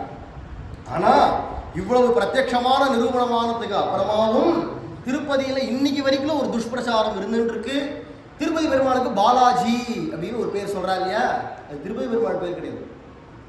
ஏன்னா யாருக்கும் சம்ஸ்கிருதம் தெரியாது, அதனால ஈஸியா நம்மளெல்லாம் முட்டாளாக்கி விடலாம். இது சாப்பிட்டாளாக்கக்கூடியதான அம்மன்கிட்ட பக்தி பண்ணக்கூடியவர்கள் பண்ணினதான தந்திரம். பாலா அப்படிங்கிறதான சம்ஸ்கிருத சொல்லுக்கு பெண் குட்டின்னு அர்த்தம். சிறுமின்னு சொல்றோம், அந்த சிறுமி தான் பாலா. ஜி அப்படிங்கிறது வடமொழி, இந்தி மொழியில மரியாதை சொல். என்ன ஜி வரீங்களா, ஜி நல்லா இருக்கலா ஜி அப்படின்னு ஜின்றது மரியாதை சொல். ஏங்க இங்க வாங்க அப்படின்னு ngன்னு சேர்க்கறது மரியாதை சொல். நம்ம தமிழ்ல சேர்க்கிறோம் இல்லையா, அது மாதிரி ஜி அப்படிங்கிறது பூஜ்யமான பதம். மரியாதையா ஒருத்தர் சொல்லணுமானா சேட்ஜி, மகாராஜ்ஜி, சுவாமிஜி. இந்த ஜின்னா மரியாதை சொல். இப்போ பாலா திரிபுர சுந்தரின்னு அம்மன் இருக்கா இல்லையா ஒரு இடத்துல, அந்த அம்மன் தான் திருப்பதியில இருக்காங்கிறது இன்டைரக்டா உள்ள திணிக்கிறதுக்காக பல ஆம்பளைகளுக்கெல்லாம் கூட பாலாஜின்னு பேர் பொம்மநாட்டி பேர் ஆம்பளை வச்சிருக்கு. உன் பேர் என்ன? திருப்பதி பெருமாள் பேர் பாலாஜிங்கிறா. விஷயம் தெரிஞ்சுதானே எங்களுக்கெல்லாம் பார்த்தா சிரிப்பா வரும். பொம்மநாட்டி பேரத்துக்கு வச்சுட்டு இருக்கியப்பாங்க. சிரிப்புக்கு விஷயம் இல்லை, இன்டைரக்டா உள்ளுக்குள்ள விஷத்தை திணிக்கிறா மாதிரி திணிக்கிறா. ஏன்டா அங்க இருக்கிறது அம்மன் தான். இதை விட இன்னும் பெருசு என்னடா, வெங்கட சுப்பிரமணியன் அப்படின்னு எத்தனையோ பேருக்கு பேர் இருக்கு. என்ன அர்த்தம்னா திருப்பதி மலையில சுப்பிரமணியன் ஆகிய முருகன் தான் இருக்காருங்கிறத பிரச்சாரம் பண்றதுக்காக இந்த மாதிரியான பேர்களை வைக்கும்படிக்கு உள்ளுக்குள்ள திணிக்கிற விஷயத்தை இன்னைக்கு வரைக்கும் அந்த துஷ்பிரச்சாரம் இருக்கு. நிதர்சனமா நேரம் வாய் திறந்து சொன்னவாளெல்லாம் நான் கேட்டிருக்கேன். திருப்பதியில் இருக்கிறது அம்பாள் தான் இருக்கா, முருகன் தான் இருக்கான்னு அவவா பேசுறவா இன்னைக்கு வரைக்கும் காது கூட நானே கேட்டிருக்கேன். இன்னைக்கு வரைக்கும் அந்த துஷ்பிரச்சாரம் இருக்கு. அதை முதல்ல ஒழிச்சு கட்டணும். இருக்கிறது எதுவோ அதுதான் பிரத்யட்சமா, அதுதான் நம்ம சத்தியமா இருக்கிறத பிரகடனம் பண்ணணுமே தவிர இல்லாத பொய்யை போய் பிரச்சாரம் பண்ணக்கூடாது. யாருக்காவது பாலாஜி அந்த மாதிரிலாம் பேர் இருந்தால் கூட முதல்ல போய் வேற ஏதாவது பேரை மாற்றணும். ஸ்ரீனிவாசன், கோவிந்தன் பேரை மாற்றணும். பொம்மநாட்டி பேர் அது. பாலா அப்படிங்கிறது அம்மனுடையதான பேர், திருவேங்கடமுடையானுடைய பேர் இல்லை. பிராசங்கிகமாக இந்த விஷயம் தெரியப்படுத்தணுங்கிறதுக்காக சொன்னேன். இதை மாதிரியான பலவிதமான லீலைகளை பண்ணிட்டு இருக்கக்கூடியதான எம்பெருமான் தொண்டமான் சக்கரவர்த்தியின் இடத்துல அப்பப்போ வருவார் போவார் இப்படியே இருக்கிறச்சவே ஒரு நாள் சபையில் ராஜா அப்படியே இருக்கா. திடீர்னு பார்த்தா எதிர்க்க ஒரு பிராமணன் ஒருத்தன் வந்தான். அவனுக்கு கிருஷ்ண சர்மா அப்படின்னு பெயர். இப்போ பாகிஸ்தான் சொல்கிறோமே சிந்து தேசம்னு பேர். அந்த சிந்து தேசத்துலேருந்து வரக்கூடியதான ஒரு பிராமணன் தீர்த்த யாத்திரையாக வரான். புதுசாக கல்யாணமானதும் தீர்த்த யாத்திரை பண்ணணும்னு மனைவி அழிச்சுட்டு கிளம்பினான். வர வழியிலேயே குழந்தையும் பிறந்துடுத்து.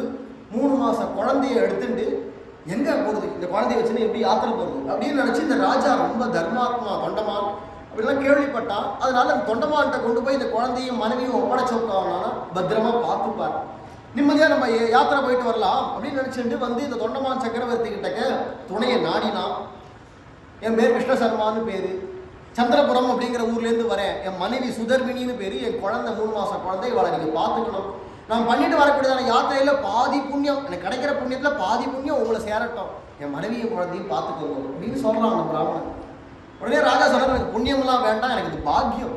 இப்பேற்பட்டதான ஒரு வேதம் படித்த பிராமணராக இருக்கே வந்திருக்கீர், எனக்கு இது கைகரியம் பண்ணுறது பாக்கியம். அவளை உன்னுடையதான மனைவியை என் சொந்த தங்கையாக பாவிக்கிறேன், அதனால எந்த விதமான குறையும் இல்லாதபடிக்கு நான் பார்த்துக்கிறேன் அப்படின்னு சொல்லி நல்ல வார்த்தைகளை சொல்லி அவனை அனுப்பிச்சு வச்சான். இந்த சுதர்மினிங்கிற அந்த அம்மாளுக்கு தேவையான சாமான்கள் ஒரு மாதத்துக்கு தேவையான சாமான்கள் எல்லாத்தையும் வாங்கி போட்டு ஒரு பெரிய அரண்மனை மாதிரி ஒரு பெரிய பவனம் அதில் கொண்டு போய் அவளை நிம்மதியாக இருக்கும்படிக்கு வச்சுவிட்டு எல்லா சௌகரியங்களையும் ஏற்படுத்தி கொடுத்துவிட்டு பெரிய வெளியில் இருக்கக்கூடாது கோட்டை கதவை பூட்டிட்டு போயிட்டான், காம்பவுண்ட் கதவை பூட்டிட்டு போயிட்டான். யாராவது உள்ள புகுந்து தொந்தரவு கொடுத்துடக்கூடாது அப்படிங்கிறதுனால கிளம்பி போயிட்டான். அப்பப்போ நான் வந்து கவனிச்சுக்கிறேம்மா அப்படின்னு நல்வார்த்தைகளை சொல்லிட்டு யதார்த்தமான எண்ணத்தோட கிளம்பி போயிடான். ராஜ்ய காரியங்களில் மறந்து போச்சு. நாள் மாட்டுக்கு ஓடிண்டே போயிடுத்து. ராஜ்ய காரியங்கள் ரொம்ப முக்கியமாகவே இருந்தது. அதுலேயே மெய் மறந்து போய் இந்த மாதிரி ஒரு நிகழ்வு நடந்ததே மறந்து போயிட்டான் ராஜா. அங்கே சாமான் வாங்கி கொடுத்ததோ 1 மாதத்துக்கு தேவையா இருந்துதான். இப்போ போனதோட நான் 1 வருஷம் ஆயிடுது. 1 வருஷம் கழிச்சு யாத்திரையை முடிச்சுட்டு அந்த பிராமணன் திரும்பி வரான். நேரம் ரொம்ப சந்தோஷமாக வரான். நம்ம குழந்தை இத்தனைக்கு பெரிய குழந்தையா இருக்கும். அப்போ 3 மாதம், இப்போ 12 மாதம், 15 மாதம் குழந்தையா இருக்கும். இங்கேன்னு பேச விளையாட ஆரம்பிக்கும், பேசும், முகம் பார்க்கும். அது இதுன்னு ஏதோ தனக்கு தானே கற்பனை பண்ணிட்டு ஆசையாக ஓடி வந்து கொஞ்சணும் குலாகணும், தன்னுடைய மனைவியை பார்க்கணும். இளம் மனைவியாச்சே இல்லை ஆசையோடு ஓடி வந்து அந்த சபையில் அப்படி உள்ள நுழைஞ்சானோ இல்லையோ ராஜா அப்படி ராஜ காரியங்கள் பார்த்துட்டு திடீர்னு ஒரு பிராமணன் வந்திருக்காரு. யாருன்னு பார்த்தா பக்குங்கிறது கிருஷ்ண சர்மா பிராமணர் தானே இவர். மனைவியை நம்மளை பார்த்து சொல்லிட்டு ஒப்படைச்சிட்டு போனானே, குழந்தையும் மனைவியும். நான் பெத்த பொண்ணு மாதிரியோ இல்லை தங்கையை போலையோ பார்த்துக்கிறேன்னு வாக்கு கொடுத்தோமே, உண்மை வச்சோம். 1 மாதத்துக்கு வேண்டியதான சாமானை கொடுத்தோம், அதுமா கவனிக்கவே இல்லையே, விட்டே போயிடுது, என்ன ஆச்சோ தெரியலையே அப்படின்னு நினச்சா. உடனே வெளிக்காமிச்சதில்ல. ஏன்னா இப்போ வந்த உடனே அவன் பதற ஆரம்பிச்சிடுவான். நான் கவனிக்கலைன்னு சொன்னோம்னா பதறி போயிடுவான். அந்தது வராமல் சிரமப்படுத்த வேண்டாம்ட்டு. ஸோ அவர் பிராமணரே வாரும் போய் விசிராந்தி எடுத்துக்கும், கொஞ்சம் குளிச்சுட்டு ஆகாரம்லாம் பண்ணிவிட்டு தயாராகும், நான் போய் எல்லாத்தையும் ஏற்பாடு பண்ணுறேன், உங்கள் ஆத்துக்காரியெல்லாம் பார்க்கறதுக்கு ஏற்பாடு பண்ணுறேன் அப்படின்னு சொல்லிவிட்டு ராஜா சட்டுன்னு கிளம்பி போயிட்டான். அவன் சந்தோஷப்பட்டான். சரி பாருங்க அப்படின்ட்டு போய் குளிச்சுட்டு அவன் என்னென்ன பண்ணுவான் அனுஷ்டானங்கள் எல்லாத்தையும் பண்ணிட்டு இருந்தான். ராஜா அவசரமாக வந்து அந்த கொடுத்த வீட்டை திறந்து பார்க்கலான்னு திறந்தா உள்ள நாடுறது. அந்த பொண்ணு பாவம் எவ்வளவோ நாள் அங்கே இருந்து கடைசியில் கத்தினாலும் வெளில கேட்காது, அவ்வளோ தூரம் இருக்குது வெளியில். கத்தி பார்த்தா மொழியும் தெரியாது, சங்கோஜி வேற அந்த பொண்ணு. அவங்க நல்லா கடைசியில் அப்படியே இருந்து பசினாலேயே அந்த குழந்தை குவான்னு கத்தியே அது குழந்தையும் போய் கடைசியில் சாப்பாட்டு இல்லாமலே இந்த அம்மாவும் போய் 2 பேரும் உயிர் போயிடுத்து. கடைசியில் என்ன உடம்புல இருக்கிறதான மாம்சங்கள் கூட அரிச்சு போய் வெறும் எலும்பு கூடு தான் இருக்கு. நாடுறது உள்ளுக்குள்ள நுழைய முடியல. கார்யாந்தரே ராஜ்ய துரந்தரோயம் கதோன சஸ்மார மஹீபதி. அஸ்தீனி தஸ்யாஸ்ய சிசோஸ்த தத்ர விலோக்கிய துக்கேன விமூர்ச்சிதோ பூத். இதை பார்த்ததுமே மயங்கி கீழ் விழுந்துட்டான் ராஜா. அவன் வேணும்னு தப்பு செய்யலை, யதார்த்தமா காரியங்கள்ல மயங்கி மறந்து போய் விட்டு எடுத்தே தவிர வேணும்னு இப்படி செய்யணும்னு செய்யலை. பதறி போனா என்ன பண்றது? இப்போ யார் கதி? நான் திருவேங்கடமுடையான் தான் கதி, வேற யார்? எந்த கஷ்டம் வந்தாலும் அபயம் கொடுக்கிறவன் அவன் தானே. எடுத்தா ஓட்டம். இந்த பிராமணர் வாக்கிலே விட்டு ஒன்றும் சொல்லலை. எடுத்தா ஓட்டம். மலையில குடு குடு குடுன்னு ஏறி மேலே போய் வயிற்று வாயில் வச்சுன்னா அழலாம் பெருமாள். ஏன்பா என்ன ஆச்சு ஏன் அப்படின்னு கேட்கிறார் பெருமாள். பிரபோ இப்படி மோசம் போயிட்டேனே, ஓம் பக்தனா இருந்து நான் பொய்யனா போயிட்டேனே, ஓம் பக்தனா இருந்து நான் இப்படி ஒரு அதர்மத்தை பண்ணிவிட்டு வந்துட்டேன்னு. ஏன் என்னாச்சு?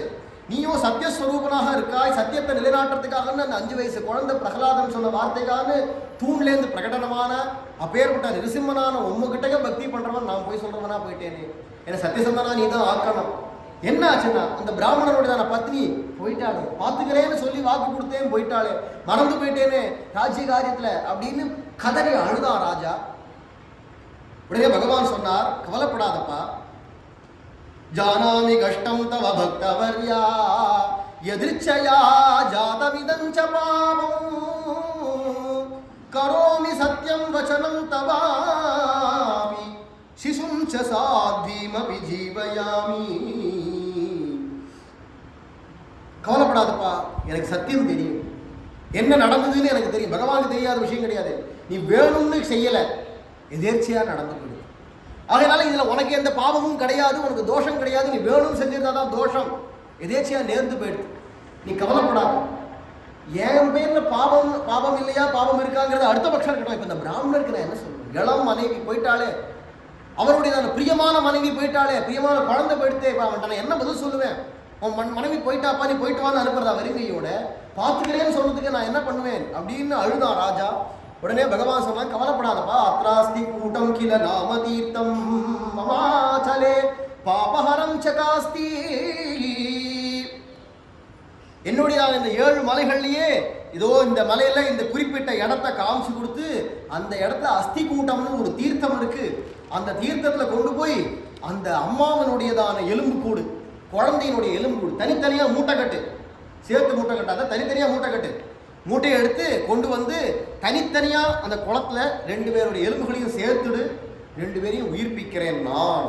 பகவான் சொன்னது நான் பார்த்துக்கிறேன், கிளம்பு, கவலைப்படாத, நான் உனக்கு துணையா இருக்குச்சே, உனக்கு என்னப்பா கவலை, ஓடு அப்படின்னாரோ இல்லையோ.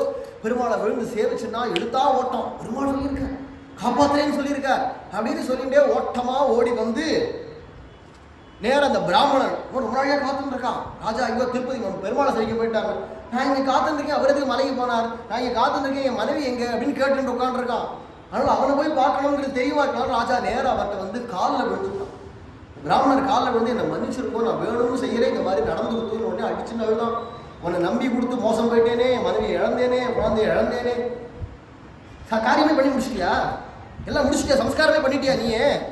இப்படி கேட்குறான். துக்கம் வந்தா அப்படித்தானே பேசுவா.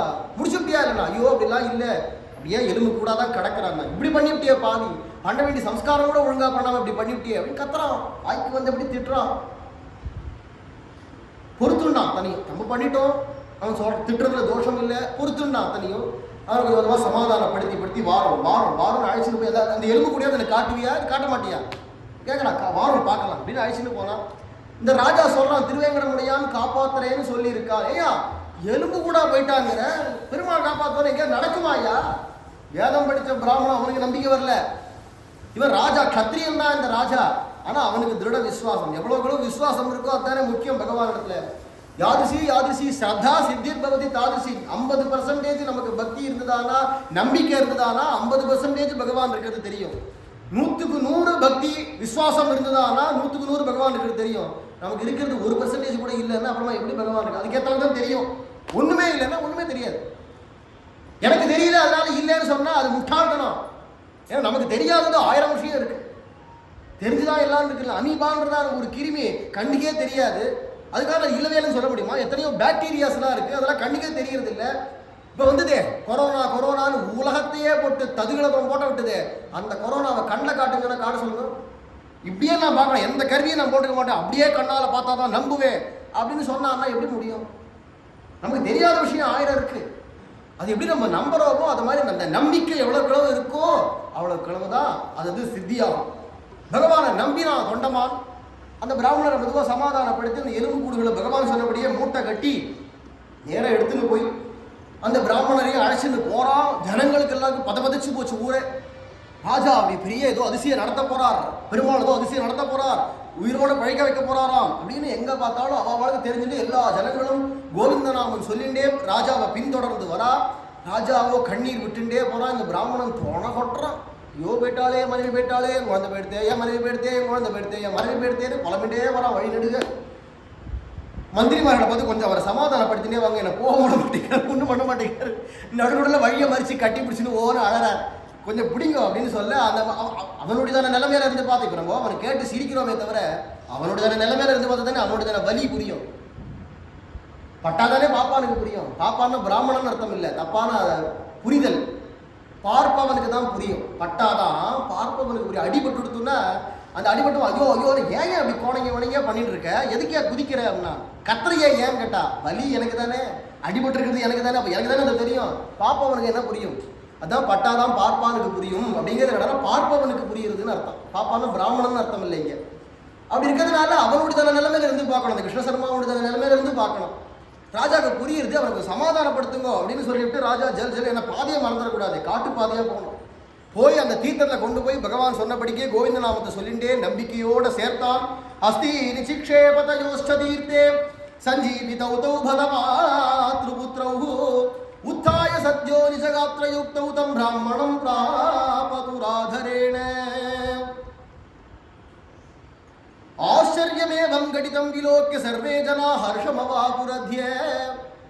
அந்த ரெண்டு பேர் அம்மாவுடையதான எலும்பு கூடு குழந்தையினுடைய எலும்பு கூடு தனித்தனியாக கொண்டு போய் தீர்த்தத்தை சேர்த்து விட்டு கோவிந்தநாமம் சொல்லிகிட்டே இருக்கா. திடீர்னு பார்த்தா சாதாரண ஒரு குளம் கொந்தளிக்க ஆரம்பிச்சது. சடசடான அடுப்பில் வச்ச வெந்நீர் எப்படி கொதிக்க ஆரம்பிக்குமோ அது மாதிரி கொந்தளிக்கிறது, தண்ணி கொதிக்கிறது. அப்படியே சடசட சடசடன்னு கொந்தளிக்க ஆரம்பிச்ச உடனே எல்லாரும் வியந்து பார்க்கறா. சித்த நாளைக்கெல்லாம் பார்த்தா உள்ளுக்குள்ளேருந்து அந்த மனைவி, இவருடைய மனைவி சுதர்மினியும் அந்த குழந்தைய அப்படி கையில் எடுத்துட்டு இவன் முட்டுட்டு போறச்சே என்ன புடவை கொடுத்தின்னு இருந்தாலும் அந்த புடவை கூட மாறாம, அந்த தலையில சுட்டின்றதான புஷ்பம் கூட மாறாம அப்படியே உள்ளபடி வெளில எழுந்து வந்தான். எலும்பு கூட உள்ள கொண்டு போய் போட்டதை உள்ள போய் சரீரத்தோட உயிரோட அப்படியே மீட்டு கொடுத்து விட்டார் பகவான். திருவேங்கடமுடியான் கொடுத்தாரோடு எல்லாரும் ரமா ரமண கோவிந்தா, லட்சுமி ரமண கோவிந்தா, வெங்கட் ரமண கோவிந்தா, கோவிந்தா கோவிந்தா கோவிந்தா கோஷம் பண்ணா எல்லாரும். உடனே அந்த பிராமணன் ஓடி போய் அந்த மனைவியை கட்டின்டான், குழந்தையை கட்டின்டான், உச்சி முகர்ந்தான், கொஞ்சினான், குலாமினான். சுதர்மினி உயிரோட வந்துட்டியா, குழந்தை வந்துடுத்தா அப்படின்னு கதறினான். பாவம் ராஜா குழைச்சி வந்துட்டாங்கிறத பார்த்தானோ இல்லையோ அடுத்த க்ஷணம் அங்க இல்லை. எடுத்தா மாட்டான், நேர திருவேங்கடமுடியான் திருவடியில போய் மடேல் முட்டின்ற அழறான். நான் ஒரு பாவி, நான் ஒரு அல்ப புத்திகாரன், நான் பண்ண பாவத்துக்காக இவ்வளவு கருணையோட என்னை காப்பாத்தி கொடுத்தியே பிரபு, அதான் நன்றி விசுவாசம். உடனே ஓடி போய் பகவான் திருவடியில விழுந்து கட்டி புரண்டு கதறி அழுதானோ இல்லையோ பகவான் முடி பிடிச்சு அவனை தூக்கி சேர்த்து கட்டின்றார் திருவேங்கடமுடியான். உனக்காக நான் எதை வேணா பண்ணுவேன்பா, இது என்ன பெரிய விஷயம், நீ தைரியமா இரு, நீ தர்மத்தின்படி எவ்வளவு இருக்கியோ அவ்வளவு நான் உனக்கு துணை இருப்பேன், கவலைப்படாம போ அப்படின்னு பகவான் சொல்லு. அப்புறமா அந்த கிருஷ்ணசர்மா பகவான் வந்து சேவிச்சுட்டான். கிளம்பி ஊருக்கு கிளம்பி போனான், க்ஷேமமாக இருந்தா அப்படின்னு ஒரு லீலை. ஒரு சமயம் ராஜாவுக்கு நிறைய பொதுவாக காரியம் இருந்துகிட்டே இருக்கும் தொண்டமானுக்கு. ஒரு நாள் கொஞ்சம் ஓய்வாக இருந்தான். மத்தியானமே காரியங்கள்லாம் முடிஞ்சு கொடுத்து இன்னும் போய் பெருமாளை போய் சேவிச்சுட்டு வரலாம் அப்படின்னு சாயங்காலம் மலை ஏற ஆரம்பித்தா. போகிற வழியிலேயே இன்னைக்கு யாரும் வரல, தனியாக போகிறோம். பொதுவாக எப்பவுமே கூட யாராவது வாயில் காப்பாளர்கள் கூட வருவா, காவலாளிகள்லாம். இன்னைக்கு யாரும் இல்லை, தனியாக போயிட்டு இருக்கான். போர்ச்சவே திடீர்னு நடுவில் ஒரு எண்ணம் வந்தது ராஜாவுக்கு. திருவேங்கடமுடியான் என்னமோ நீ அர்ஜுனன் மாதிரி எனக்கு நண்பன், அர்ஜுனன் மாதிரி நண்பன் சொல்லிகிட்டே இருக்கார். அர்ஜுனனுக்கு ஒரு கீத உபதேசம் பண்ணாரே, நமக்கு ஒன்றுமே உபதேசமே பண்ணலையே அப்படின்னு ஒரு எண்ணம் திடீர்னு வந்தது. அப்புறமா போயிட்டே இருந்துச்சு. அந்த இயற்கை ரொம்ப அழகாக இருக்குமா, அதெல்லாம் வரப்போ பார்த்துட்டே போனால் ஒன்றும் மறந்து போச்சு, அந்த எண்ணம் வந்ததே மறந்து போச்சு. நேராக போய் கோனேரியில் நீராடிவிட்டு திருவேங்கடமுடியான்கிட்ட போய் ஏகாந்தமாக நிற்கிறான் ராஜா. ராஜா எந்த பூஷணங்கள்லாம் எதுவும் போட்டுக்கல, அதுவும் இடுப்பில் வேஷ்டியும் உத்தரியமும் கழுத்தில் துளசி மாலையும் தான் போட்டு ஒரு பக்தனாக வந்திருக்கான், ராஜாவாக வரல. அதனால வந்து அங்கே பெருமாள்கிட்ட இருந்தானோ இல்லையோ அர்ச்சகர்களுக்கெல்லாம் தெரியும். தீர்த்த சடாரியெல்லாம் கொடுத்து ஆரத்திலாம் பண்ணி வச்சு பிரசாதங்கள்லாம் கொடுத்து அன்னைய பொழுது சாயங்கால பொழுது பிரசாதம் கோவிலையே எடுத்துட்டாச்சு. பெருமாள் வந்ததுமா கேட்கிறார், என்ன தொண்டமான் ரொம்ப சாவகாசமா வந்திருக்காப்புல போல் இருக்கே, ஓய்வா இருக்கீர் போல் இருக்கே. ஆமா, எந்த ராஜ்யக்காரமும் இல்லை, பார்த்தாலே தெரியுது. இன்னைக்கு ராத்திரி மலையை விட்டு இறங்க வேண்டாம், இங்கேயே இருக்கலாம், உள்ளுக்குள்ளேயே இருக்கலாம், அர்த்த மண்டபத்தையே இருக்கலாம் அப்படிங்கிறார் பெருமாள். உடனே அடியேன் நான் ராஜா, திருப்பதியில மூலவர்த்த கதவெல்லாம் சாத்திண்டு அர்ச்சகாலரும் கிளம்பி போயிட்டா. ராத்திரி ராஜா நீ உள்ளுக்குள்ளே இருந்தோம், நாங்கள் கதை சாத்திட்டு போறோம்னு போயிட்டா. ஆனால் 7 மணி ஆச்சுனால கதை சாத்திடும். மலை கோவில் காட்டு கோவில் சீக்கிரமா கதை நிறைய சாத்தின்னு கிளம்பிட்டா. வெளியில் ராஜகோபுர கதை உள்பட சாத்தியாச்சு. எல்லாரும் கிளம்பி போயிட்டா. ராஜா பெருமாள் ராஜா. கொஞ்சம் அப்படி நினைச்சு பாருங்களேன், திருப்பதியில் அது மாதிரி நம்மளை கொண்டு போய் அங்கே நிறுத்தினா நமக்கு பயம் வந்துடும். ஐயோ நடிச்சுட்டு வெளில ஓடி வந்துடுவோம். ஏன்னா அந்த பெருமாள் நேரம் நிற்கிறார். சும்மாவா தனியாக கொண்டு நிற்க வச்சா அந்த சாதித்ததுக்கே நம்ம நிற்க முடியாது. ஐயோன்னு பதறின்னு ஓடி வந்துடுவோம். ராஜா தைரியமா நிற்கிறான். என்ன பெருமாளாச்சே, பேயா பிசாசா, பகவான் நமக்கு உரியதான பகவான் அப்படிங்கிறதுனால தைரியமா நிற்கிறான் ராஜா. அவன் மாட்டுக்கு இருந்துனே இருக்கா. கொஞ்ச நாள் ஆச்சு. எல்லா அர்ச்சங்களும் வெளில போனதுக்கு அப்புறமா இப்போ பெருமாள் அர்ச்சாவதாரமா இல்லையா, நேருக்கு நேர் கிருஷ்ணனாக ரூபத்தோட நேர வெளியில பொன்னடி பெயர்த்து ஜல் ஜல் ஜல் சலங்க கொஞ்சம் வெளியில கிளம்பி வந்தா. தொண்டமான் வா போலாம். பெருமாள் வரார். தானா கதவுகள்லாம் திறக்கிறது. அன்னைக்கு கிருஷ்ணாவதாரத்தை கதவு திறக்கலையா, என்ன கோகுலத்துக்கு எடுத்துட்டு போச்சு, தானா கதவுகள்லாம் திறந்தது. அது மாதிரி இப்போ கதவுகள் தானா பூட்டுகள்லாம் அவிழ்ந்து தானா கதவை திறக்க பூட்டிட்டு அவா போக வேண்டியது அவ கைங்கறி முடிச்சுட்டு போயிட்டா. பகவான் தானா திறந்துட்டு அது தொண்டமானுடைய தோல் அப்படி கையை போட்டுண்டு ஒய்யாரமா பகவான் நடந்து வரும். திருவேங்கடமுடியா தோல்ல கை போட்டுண்டு இவன் பகவானாச்சேங்கிற அந்த மரியாதைக்காக கை குவிச்சுட்டே வந்துட்டு இருந்தான் தொண்டமா. பெருமாள் சொன்னார், ஓடா பைத்தியம் மாட்டோம், எப்படி கை குவிச்சுட்டே வந்துட்டு இருக்கியே, அதெல்லாம் பக்தியெல்லாம் இருக்கட்டும்பா, அதெல்லாம் அப்போ இப்போ நம்ம ஃப்ரெண்டுன்னா ஃப்ரெண்டுக்கு ஏற்ற மாதிரி இருக்கணும் அப்படின்னார் பெருமாள். உடனே சும்மா தோளில் கை போடுறா அப்படின்னார். உடனே தோளில் இவனு சளைப்பானா, பெருமாள் தோளில் இவன் கை போட, இவன் தோளில் பெருமாள் கை போட்டுட்டு 2 பேருமா ஜல் ஜல். இப்போ இவர் திருவேங்கட முடியானா அவர் திருவேங்கட முடியாதான்னு கண்டுபிடிக்க முடியல. பெருமாளும் இந்த நகைகளும் போட்டுக்கல, இவனும் இந்த நகையும் போட்டுக்கல. 2 பேரும் ஒரே மாதிரி கருநீளமான ரூபம், ஒரே மாதிரி ஜாடை. இது யார் பெருமாள் யார் ராஜானே புரியல. 2 பேருமா அப்படியே நடந்து வெளியில வந்து அந்த படிக்கட்டுகளில் வந்து ஒய்யாரமா பெருமாள் அப்படி உட்காண்டா. ஒரு கையை அப்படி ஊனிட்டு திருவடிகள் அப்படி நீட்டிண்டு ஒய்யாரமா அப்படி உட்காண்டிருக்காரு. ஜில்லு ஜில்லு ஜில்லு ஜில்லு பௌர்ணமி சந்திரன் கதியை வீசுறது, கவரி வீசுற மாதிரி அழகா இருக்க. பகவான் அப்படி உட்காண்டான அப்படி பகவானுக்கு கீழே உட்காண்டான் தொண்டமா. சும்மா பக்கத்தில் உட்காண்டா, பக்கத்தில் உட்காண்டா அவங்க பார்க்க முடியாது, கீழே உட்காண்டா அழகா அவங்க பார்க்க முடியும். அவங்க பார்க்கணும்னு ஆசையா இருக்கு, கீழே உட்காந்துக்கிறேன்னா. உடனே சரி உன் இஷ்டம் உட்காரு அப்படின்னா. உட்காந்த உடனே பெருமாள் கேட்டா, ஆமா மலையேறி வரிசையடி உனக்கு ஒரு எண்ணம் வந்தது, 1000 எண்ணம் வருது, ஒரு கணத்துக்கு 1000 எண்ணம் போயிட்டு இருக்கு. இது லிங்க்ல போகும், கவனிச்சவளுக்கு தெரியும். ஒரு எண்ணம் வரும், அந்த எண்ணத்துலேருந்து அந்த எண்ணம், அந்த எண்ணத்துல அந்த எண்ணம் அப்படியே போயிட்டே இருக்கும், விறுவிறுன்னு போயிடும். ஒரு 5 செகண்ட் கூட ஆயிருக்காது, பார்த்தா 50-100 எண்ணம் வந்திருக்கும். அப்படியே ரீவைண்ட் பண்ணி பார்க்குற ஞாபக சக்தி யாருக்காவது இருந்து பார்த்தேடானா தெரியும். ஓஹோ இதுக்காக இந்த எண்ணம் வந்தது, இதுக்கு அடி இது, அதுக்காக அடின்னு அப்படியே போயிட்டே இருந்தோம்னா எவ்வளவு எண்ணங்கள் ஒரு செகண்ட்ல எவ்வளவு எண்ணங்கள் வருது தெரியுமோ. அப்படி இருக்கிறதுனால ராஜா சொன்னா எத்தனையோ எண்ணங்கள் வந்து எதை சொல்றேன் அப்படின்னா, இல்லை அர்ஜுனன் மாதிரி நீன்னு பெருமாள் சொல்றாரு. ஆனால் நமக்கு ஒரு கீதை கூட உபதேசம் பண்ணலையே, அர்ஜுனனுக்கு கீதை உபதேசம் பண்ணாரு அப்படின்னு உனக்கு ஒரு எண்ணம் வந்தது இல்லை. ஆமாம், பெருமாள்கிட்ட மறைக்கிறதுக்கு என்ன அதெல்லாம் ஒன்றும் இல்லையே, அப்படிலாம் இல்லையே அப்படின்னு பெருமாள்கிட்ட போய் மறைக்கிறது, ஆச்சாரியர்கிட்டையும் பெருமாள்கிட்ட போய் மறைக்கிறது. அதனால ராஜா ஒத்து நாம எண்ணம் வந்தது வாஸ்தவம் தான். இன்னைக்கு நான் உங்களுக்கு உபதேசம் பண்றேன். அர்ஜுனனுக்கு பண்ணதான கீதை கூட குழப்பம். அந்த பகவத்கீதை 700 ஸ்லோகங்கள்ல குழப்பிருக்கிற குழப்பம் புத்தியும் மோகய சீவமேன்னு அர்ஜுனனே சொல்றான். என் புத்தியை மயக்கடிக்கிறிய, இப்படியும் சொல்ற, கர்மயோகம்னு சொல்ற, ஞான யோகங்கிற, இல்ல பக்தி யோகங்கிற, இல்ல அது கர்ம சன்னியாச யோகங்கிற, எல்லாத்தையும் விட்டுட்டு மொத்தமா மொட்டையடிச்சுட்டு ஓடுங்கிற, இல்லைன்னா அப்படியே உட்காந்து ஆசனம் போட்டுக்கோ, அதுக்கு மேல அப்படியே மூக்கு நுனியை பார்த்துட்டு அப்படியே யோகத்தை பண்ணுங்கிற, இல்ல கர்மாவையே பண்ணுங்கிற, போட்டு குழப்பறியே கிருஷ்ணா அப்படிங்கிறான். அர்ஜுனனுக்கே ஒன்றும் புரியல, எதுவும் வரல, எனக்கு எதுவுமே வரல கிருஷ்ணா, இப்போ நான் என்ன பண்ணணும்ன்ற அப்படின்ட்டான்.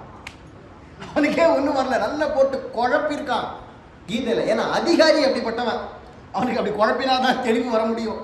குழம்புக்கு அப்புறமா தான் ரசம், சாப்பாட்டில் கூட குழம்புன்னா குழப்பமாக இருக்கக்கூடியதான் குழம்பு, அதுக்கப்புறமா தான் தெளிஞ்சதான ரசம்.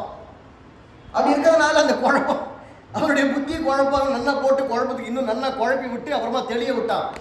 தொண்டமான் அப்படிலாம் கிடையாது. தெளிவான விஷயத்தை பளிச்சுன்னு இந்த அஷ்டாட்சரம் அப்படிங்கிறதான நமோ நாராயண மந்திரத்தினுடையதான விளக்கங்கள் எல்லாத்தையும் 7 நாழிகைகள் கிட்டத்தட்ட ஒரு 2-2.5 மணி நேரம் உபன்யாசமாக பகவான் பண்ண அத்தனையும் கேட்கிறான்.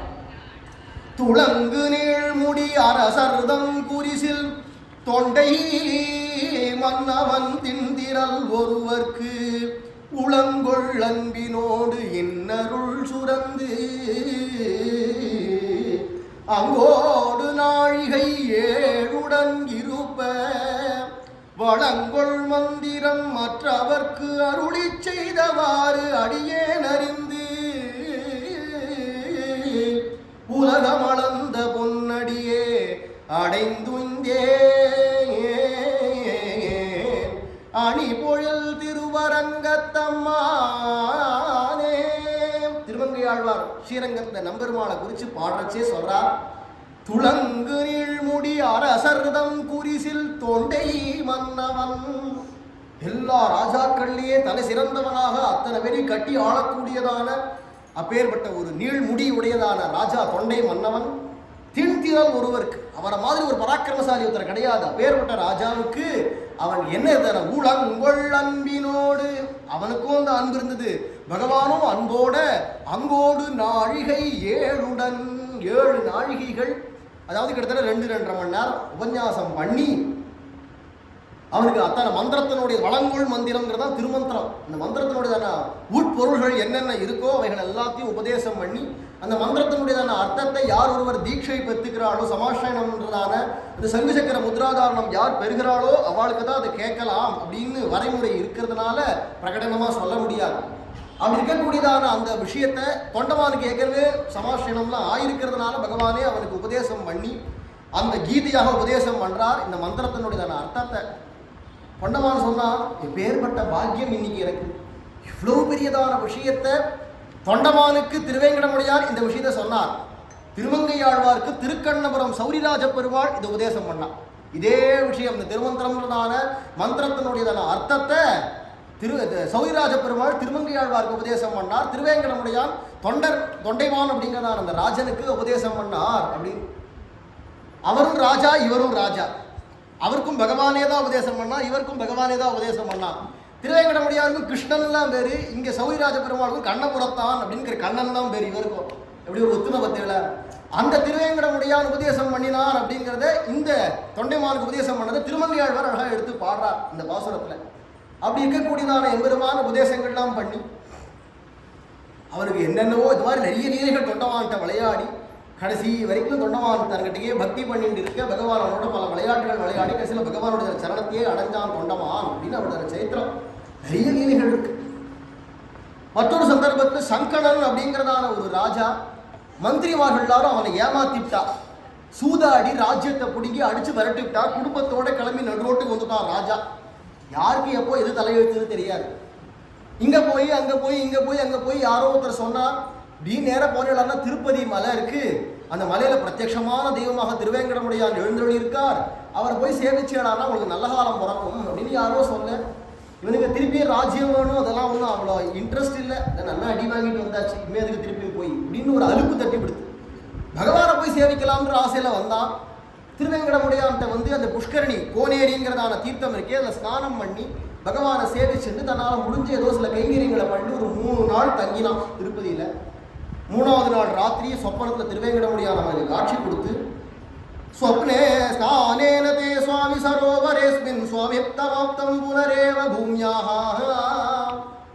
இந்த சுவாமி புஷ்கரணி அப்படிங்கிறதான கோனேரியில் நீ 3 நாளாக நீராடி என்னை சேவிச்சுன்னு வந்ததுக்கு பலனாக உனக்கு இப்போ என்ன கிடைச்சதானா, திருப்பியும் நீ இழந்ததான ராஜ்யம் உனக்கு திரும்ப கிடைக்கும், கிளம்பிப்போ.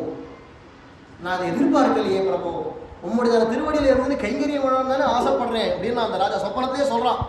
பகவான் சொன்னான், இல்லைப்பா உனக்கு இந்த ராஜ்யத்தை நான் கொடுத்துருக்கேன், ஸ்நானம் யார் பண்ணுறாலோ அவனுக்கு இந்த மாதிரியான உயர்த்தி கிடைக்குங்கிறது பலன். ஆனால் உனக்கிட்டே என்னடா, நீ ராஜாவாக திரும்பி போனையானா உன் பிரஜைகள் இடத்துல என்னுடைய பிரபாவத்தை சொல்லு, வந்து இங்கே தரிசனம் பண்ண சொல்லு, போய் உங்ககிட்ட உங்கள் ஊர் ஜனங்கள்ட்டெல்லாம் சொல்லு அப்படின்னு பகவான் சொன்னானோ இல்லையோ, கிடைச்சதே பாக்கியம். பகவானை பற்றி எடுத்து சொல்கிறதுக்கு ஒரு பாக்கியம் கிடைச்சதே அப்படின்னு நினச்சிட்டு சங்கணராஜன் திரும்ப பகவானை பிரத்யட்சமாக சொப்பனத்தை பார்த்தது போல நேரையும் பகவானை சேவிச்சுட்டு கிளம்பி போனான். ஊருக்கு போனால் அந்த மந்திரிமார்கள் ஒருத்தர் எனக்கு ராஜ்யம் உனக்கு ராஜ்யம்னு அடிச்சுட்டு தங்களை வெட்டி கொலை பண்ணி செத்து போயிட்டார். அராஜகமாக இருக்குது தேசமே. திருப்பி இந்த சங்கடராஜாவை பார்த்த உடனே வரணும் நீங்களே ராஜாவாக இருக்கணும் அப்படின்னு எல்லா ஜனங்களும் முடிசூட்ட ராஜா திருப்பியும் ராஜாவாக இழந்த ராஜ்யத்தை அடைய பெற்று எல்லாம் பகவான் இத மாதிரி ஒரு வரதன் உண்டா இட்டுபண்டி ஊதார தெய்வமுகலாம் இப்புடே ஆலோசி செப்புமையா அடிக்கின வரமீது அபயஹஸ்தமுதோ ஆலோசிம்பக கருண ஜேசு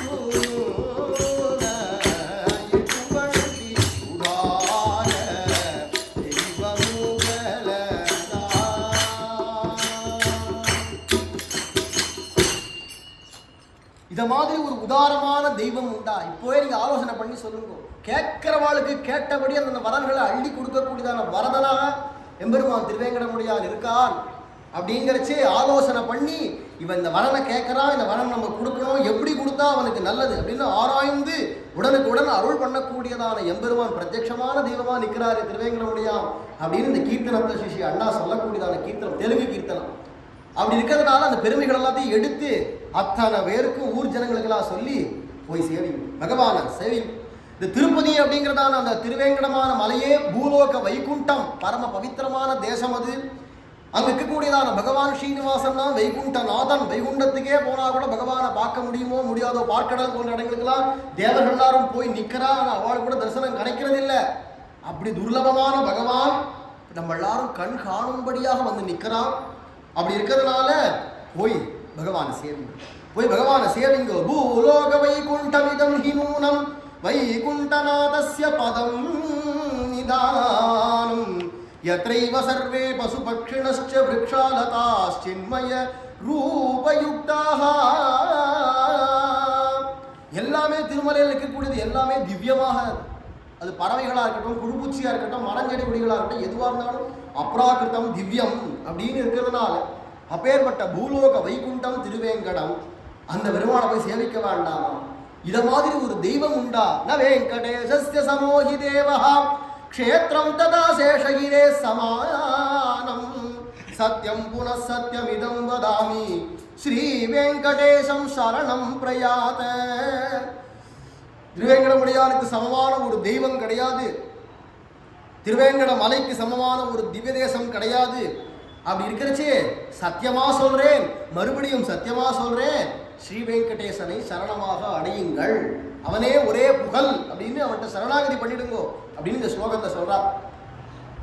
அப்படி பகவான் பிரத்யட்சமான தெய்வமாக அன்றும் இன்றும் என்றும் இருந்து கொண்டு எல்லா பக்தர்கள்ட்டையும் பலவிதமான விளையாட்டுகளையும் விளையாடி கொண்டு எழுந்தருளி இருக்கார். அப்படிங்கிறச்சே சுவாமி ராமானுஜருடையதான பல சிஷ்யர்கள்ல முக்கியமானவர் அனந்தாழ்வான் அப்படிங்கிறதான ஒரு சிஷ்யர். அவர் ராமானுஜருடையதான சந்தோஷம் எதுல இருக்கோ அதுதான் நமக்கு முக்கியம், ராமானுஜருடையதான சந்தோஷம் தான் நமக்கு முக்கியம் அப்படின்னு இருக்கக்கூடியதான சிறந்த குரு பக்தர். பகவான்கிட்ட பக்தியை பண்றதை காட்டிலும் குரு பக்தி பண்றது அப்படிங்கிறது மிக உயர்ந்தது, சிரேஷ்டோத்தமம். அதான் அந்த குரு பக்தி நிஷ்டையில இருக்கக்கூடியதான அந்த அனந்தாழ்வான் சுவாமி ராமானுஜர் ஒரு தடவை சொன்னார், யாராவது திருப்பதியில போய் பெருமாளுக்கு புஷ்ப கைங்கரியம் பண்ணலாமே, ஏன்னா அங்கே நிறைய பூக்கள்லாம் சிந்தி இருக்கிறது, சிந்தி நிறைய போயிட்டே சிந்திட்டே கிடைக்கும், மறிச்சு மாலை கட்டுறவா இல்லை. ஆகையினால அந்த திருமலையில எம்பெருமானுக்கு யாராவது புஷ்ப கைங்கரியம் பண்ணுங்களே அப்படின்னு சொன்ன போது உபன்யாசம் பண்ணி முடிச்சிருக்கார், நிறைய காலக்ஷேபம். அப்போ அத்தனை பேர் திரண்டு இருக்கா அப்படிங்கிறச்சே ஒருத்தர் கூட கிளம்புறேன்னு சொல்லாதையா, கோரத்தாழ்வான் இருக்கார், முதலியாண்டான் இருக்கார், எத்தனையோ சிஷியர்கள் இருக்கா, எல்லாரும் குரு பக்தர்கள் தான், ஒருத்தர் கூட கிளம்புறேன்னு சொல்லலை. ஏன் அப்படின்னா ராமானுஜரை விட்டு பிரிஞ்சு போனமே, திருப்பதியிலேயே போய் அங்கேயே நித்தியபடிக்கு இருந்துட்டு புஷ்ப கைங்கரியம் பண்ணலாம் பற்றி இல்லை, ஆனால் ராமானுஜர் ஆச்சாரியனை விட்டு பிரிஞ்சு இருக்கணுமே அப்படிங்கிறதான எண்ணத்தினால யாரும் முன் வரலை. இந்த அனந்தாழ்வான் அப்படிங்கிறவர் மட்டும் எழுந்தார், சுவாமி அடியனுக்கு அனுமதி கொடுத்தேடானா அடியன் கிளம்புறேன் அப்படின்னா. இவர் மட்டும் எப்படி கிளம்பினார்னா உள்ளுக்குள்ள ஒரு அந்தரங்கம், சுவாமி ராமானுஜர் குழுக்குள்ள ஆதிசேஷாம்சம் உண்டு. ராமானுஜர் ஆதிசேஷன், இந்த அனந்தாழ்வானும் ஆதிசேஷனுடைய அம்சம், ரெண்டு பேருமே ஒரே ஸ்வரூபம் தான். எப்படி பகவான் நாராயணனே நரன் நாராயணன்கிற ரெண்டு ரூபத்தில் அண்ணன் தம்பிகளாக அவதரித்து உலகத்தில் ஒரு ஆச்சாரியன் எப்படி இருக்கணும், சிஷ்யன் எப்படி இருக்கணும் அப்படிங்கிறத காமிச்சாரோ, அதே மாதிரி சுவாமி ராமானுஜராகவும் அனந்தாழ்வானுமாக ஆதிசேஷன் அவதாரம் ஒரே காலத்தில் பண்ணி குரு எப்படி இருக்கணும் அப்படிங்கிறத ராமானுஜராகவும் சிஷ்யன் இருக்க வேண்டியதான நிலையை அனந்தாழ்வானாகவும் காமிச்சு கொடுத்தார். அப்படிங்கிறதுனால ரெண்டு பேரும் ஒரே ஸ்வரூபம். என்ன நானே பிரிஞ்சுக்கிறேங்கிறது கிடையாது. அப்படி இருக்கிறதுனால இவரும் ஆதிசேஷன் தான், அவரும் ஆதிசேஷன் ஆக்கிறதுனால அடியனுக்கு அனுமதி கொடுத்தா அடியன் கிளம்புறேன்னு நாராயண அனந்தாழ்வான். அதில் சூக்ஷ்மம். உடனே ராமானுஜ அவருக்கு என்ன நான் வெளிப்படையா தெரியும், வெளிப்படை மட்டும் இல்லை யதார்த்தமும் வந்தா ஸ்வரூபதா பார்த்தோமானா ரெண்டு பேரும் ஒரே ஸ்வரூபம் ஆதிசேஷனே அப்படிங்கிறதுனால பிரியறதுங்கிறது கிடையாது. வெளிப்படையாக நான் ஆச்சாரியருக்கு எதுல சந்தோஷமோ அதான் எனக்கு சந்தோஷம், எனக்குன்னு ஒரு அபிப்பிராயம் கிடையாது அப்படிங்கிறதான நிலையில் இருக்கக்கூடியவர் அனந்தாழ்வான். அடியன் கிளம்புறேன் அப்படின்னாரோ சேர்த்து கட்டின்றார் ராமானுஜர். நீர் தான் காணும் ஆண் பிள்ளை அப்படின்னார். அனந்தான் பிள்ளை அப்படின்னு அவருக்கு ஒரு பட்டம் கொடுத்தார். வளர் பொம்மநாட்டி மாதிரி பயந்து நிறுத்துட்டா நீர் தான் தீரனாக கிளம்புறேன். ஏன்னா திருப்பதி மலைக்கு போறதுன்னு அவ்வளவு கஷ்டமா. அங்க போய் இருக்கணும்னா வெதரும் ஒத்து வராது. எப்ப பார்த்தாலும் நினைக்க திடீர்னு மழை பொழிஞ்சுட்டே இருக்கும். குளிரருவி வேங்கடம்ங்கிற ஆண்டாள் குளிரிண்டே கிடக்கும். இன்னொன்று எல்லாம் மலைக்கு மேலே இருக்கு கோவில். எது வேணாலும் ஊருக்கு கீழே மலை 7 மலை இறங்கி வந்தால் தான் எதுவுமே. அப்படி இருக்கிறதால பல சிரமங்கள் வசதிகள்லாம் நிறைய இருக்காது, சௌகரியமாக வாழ முடியாது. அப்படிங்கிற ஸ்தானமாக இருக்கிறதுனால அதுவும் இந்த காலத்தையே அப்படி தான் இருக்குது. தோட்டத்துக்கெல்லாம் கீழே இறங்கி ஓடி வரணும். அந்த காலத்தில் கேட்கவே வேண்டாம், சிரமம் நடந்தே தான் ஏறி போயிட்டு வரணும். அதனால யாரும் அவ்வளோ சுலபமாக போக மாட்டான். ஆனால் ஆச்சாரியனுக்கு எது சந்தோஷமோ அதான் எனக்கு அப்படின்ட்டு நேரம் கிளம்பி போயிட்டார். நேரம் கர்ப்பிணியாக இருக்கா மனைவி, அவரோட தேவியார் அழைச்சின்னு கிளம்பிட்டார். ஆச்சாரியன் சொல்லியாச்சு, நான் கிளம்பியாச்சுன்னு கிளம்பிட்டேன். பொதுவாக நிற கர்ப்பமாக இருக்கிறச்செல்லாம் மலை ஏறக்கூடாதுன்னு சொல்லுவார். ஆனால் ஆச்சாரிக்கு எங்கிறதுக்கெல்லாம் அதெல்லாம் அந்த நியமெல்லாம் ஒன்றும் கிடையாது. சும்மா ஏறலாம் வா அப்படின்னு அழைச்சின்னு போயிட்டார். ஒன்றும் ஆகலை, எந்த சிரமமும் ஏற்படலை. அவளுக்கு நிம்மதியாக 7 மலைகளும் ஏறி அங்கே ராமானுஜருடைய ஆச்சாரியர் பெரிய திருமலை நம்பிகளையும் சேவிச்சுட்டு ராமானுஜர் இப்படி சொல்லி அடியலை கைங்கரியத்துக்காக அமைச்சிருக்கார் அப்படின்னதும் அவரும் சேர்த்து ஆலிங்கனம் பண்ணிட்டு தாராளமாக கைங்கரியம் பண்ணணும். நீராச்சு திருவேங்கடமுடையானாச்சு ராமானுஜர் இட்டபடி கைங்கரியத்தை சுதந்திரமா பண்ணலாம் அப்படின்னு சொன்னாரோ இல்லையோ. இப்போ மாதிரிலாம் அவள்கிட்ட பர்மிஷன் வாங்கணும், இவாள்கிட்ட அனுமதி கேட்கணுங்கிறதெல்லாம் அந்த காலத்தில் கிடையாது. இதுக்கெல்லாம் மேலே ஏற்கனவே பெரிய இடத்துலேருந்து பர்மிஷன் வாங்கி வந்துட்டார் ராமானுஜர் ஜெகதாச்சாரியர். அவர் சொல்லியாச்சுன்னா அப்புறமா அதுக்கு மேலே வேற யார்? அங்கேயே முக்கியமாக இருக்கக்கூடியதான பெரிய திருமலை நம்பிகளும் சொல்லிவிட்டார். நேரம் கைங்கரியம் பண்ணுறதுக்குன்னு கோவிலுடையதான தென்மேற்கு மூலையில் தனக்கு ஒரு இடத்த அமைச்சுட்டார், ஒரு குடிசையை போட்டுட்டார். அங்கேயே இருக்கக்கூடிய புஷ்பங்கள் எல்லாத்தையும் பறித்து காட்டில் கிடைக்கக்கூடிய புஷ்பங்கள்லாம் முதல்ல பறிக்க ஆரம்பிச்சு மாலை கட்டி பெருமாளுக்கு சமர்ப்பிக்க ஆரம்பித்தா. அப்புறமா ஒரு பெரிய இடத்த தனக்கு ஒட்டினா போல ஒரு பெரிய இடத்துல பூந்தோட்டம் அமைச்சு இது கூட என்ன செண்பகம் மல்லிகையோடு செங்கல் நீர் இருவாட்சி எண்பகர் பூவும் கொணர்ந்தேன் அப்படின்னு பெரியாழ்வார் சொல்றதுபடி எல்லா வாசனையான புஷ்பங்கள்லாம் தானே நட்டு தானே குடங்குடமாக தண்ணீர் கொட்டி அதுக்கு எல்லாத்துக்கும் நல்ல செடிகளை வளர்த்துட்டு வந்து புஷ்பம் பூக்க அதெல்லாம் பறித்து மாலை கட்டி பகவானுக்கு சமர்ப்பிக்கிறார். இந்த கைங்கரியம் ஆசையாக பண்ணிட்டு இருக்கார் அனந்தாழ்வான். இதுவோ மலையா இருக்கிறதுனால தண்ணீர் தேங்கி நிற்காது. மழை பொழியும் ஆறா ஓடி கீழே போயிடும், மழை பொழியும் ஆறா ஓடி கீழே போயிடும். அப்போ இங்கே எப்பவுமே வற்றாத ஒரு நீர்நிலை இருந்தால் தான் புஷ்பங்கள்லாம் வற்றாமல் இருக்கும். அப்படிங்கிறதுனால ஒரு குளம் தேவைன்னு தோணித்து அனந்தாழ்வான் என்ன பண்ணார், குளம் தோண்டணும். ஆளை கூப்பிட்டு தோண்ட சொல்லணும்னா பைசா கொடுக்கணும். இவருக்கு பைசாவா ஒன்றுமே கிடையாது. கோவிலில் நித்தியம் ஏதோ பிரசாதம் கொடுப்பா, அந்த பிரசாதத்தை வச்சுன்னு ஜீவிச்சுன்னு இருக்கார். ஒரு இடம் ஒரு குடிசையை போட்டுட்டு இருந்துன்னு இருக்கார் மலையில். அப்படி இருக்கிறதுனால இவருக்கு யாருக்கு ஆளை கூப்பிட்டு ஆளை தேடலாம் பார்த்துட்டு காசு கொடுத்து பண்ணுற அளவுக்கு இவருக்கு வசதியும் கிடையாது. மேலும் இவருடைய மனசு என்ன சொல்றதுன்னா ஆச்சாரி கைங்கரியம் நம்ம செய்யாமல் இன்னுத்தரையா விட்டு செய்ய சொல்றது, நீ செய்ய அப்படின்னு ஏவின் உட்கார்றதா அப்படிங்கிறது எண்ணமா இருக்கிறதுனால அனந்தாழ்வான் பார்த்தா நம்ம இருக்கோம், நம்ம மனைவி இருக்கா, நம்ம 2 பேருமே பண்ணிடலாமே, குளம் தோண்டிடலாமேங்கிற மலையில கடவார ஒன்றத்தை எடுத்துட்டார், மம்பட்டி ஒன்றத்தை எடுத்துட்டார். போய் ஓகே கணாலும் அந்த இதில் போட்டு தோன்றார். மம்பட்டியால் வாரி கூடையில கொடுத்து அதை தூக்கி தன்னுடைய மனைவி தலையில் வைக்கிறார். தூரத்தில் ஒரு குறிப்பிட்ட இடத்துல அங்கே கொண்டு போய் இந்த மண்ணை சேர்க்கணும், வழியில் எங்கேயும் போற்றக்கூடாது அப்படின்னு சொல்லிவிட்டார். சரி அப்படின்ட்டு அந்த அம்மாவும் கணவன் என்ன சொல்கிறாரோ அது அப்படியே அப்படின்னு இருக்கக்கூடியதான பெண்ணா அனுதர்மியாக இருக்கக்கூடியவள். அதனால சகதர்ம சரீதவன்னாரே ராமாயணத்தை சீதைய ஜனக மகாராஜா, அது மாதிரி ராமருக்கு அனுகூலமாக சீதா விராட்டியை போல இவருக்கு அனுகூலமாக இருக்காள் அந்த அம்மாள் அனந்தாழ்வாருடைய தேவியார். மண்ணை எடுத்துகிட்டு போய் சேர்க்கிறா. இவர் தோண்டின்னு இருக்கார். கொஞ்சம் கொஞ்சமாக தோண்டிண்டே வரார். கார்த்தாலேருந்து மத்தியானம் வரைக்கும் தோண்டுவார். அம்மா போய் ஸ்நானம் பண்ணிட்டு மாலையை கட்டி பெருமாளுக்கு உச்சி காலத்தை கொண்டு போய் சமர்ப்பிப்பார். திருப்பி அப்புறமா வந்தாச்சுன்னு திருப்பி மலையை குளம் தோண்ட ஆரம்பிப்பார். இப்படி சாயங்காலம் வரைக்கும் போகும். இப்படியே நித்தியம் நடந்துகிட்டே இருக்கு.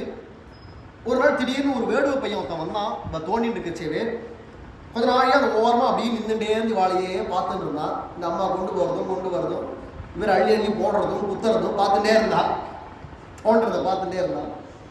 திடீர்னு நேரம் கிட்ட வந்தா, சாமி அந்த அம்மாவை பார்த்தா அவங்களுக்கு பாவமா தோணலையா, ஈவரக்கமே இல்லையா, நீ யாருப்பா அது, திடீர்னு அவளை பத்தி வந்து பேச வந்துட்ட, நீ யாரு, இந்த காட்டில் திடீர்னு வந்தா, நான் இந்த அம்மாவை பார்த்தா ரொம்ப பரிதாபமா இருக்கேன், வயிற்றுல ஒரு சுமை தலையில ஒரு சுமை, பாவமா இல்லையா, கஷ்டப்பட்டு சுமந்துட்டு போறாங்களே, நான் வேணா கொஞ்சம் சுமந்துட்டு போய் கொடுக்குறேனே, ஏன்பா நாங்கள் பண்ற இங்க குறுக்க நீ ஏன் வர, உனக்கு அப்படி ஒரு ஆசை இருந்ததானே, இல்லை நானும் உங்களோட கையெழுத்த கொஞ்சம் பங்கு பெறுறேன்னா, பங்கு பெறத நீயே தனியா போ, தனியா ஒரு தோட்டம் அவன் அங்க ஒரு குளத்தை நீயே வெட்டு, பெருமாளுக்கு புஷ்ப கைங்கரியம் உன்னை யாரும் வேண்டான்னு சொன்னா, நாங்க பண்ற எங்களை எதுக்குப்பா போட்டிக்கு வர அப்படின்னு கேட்டார்.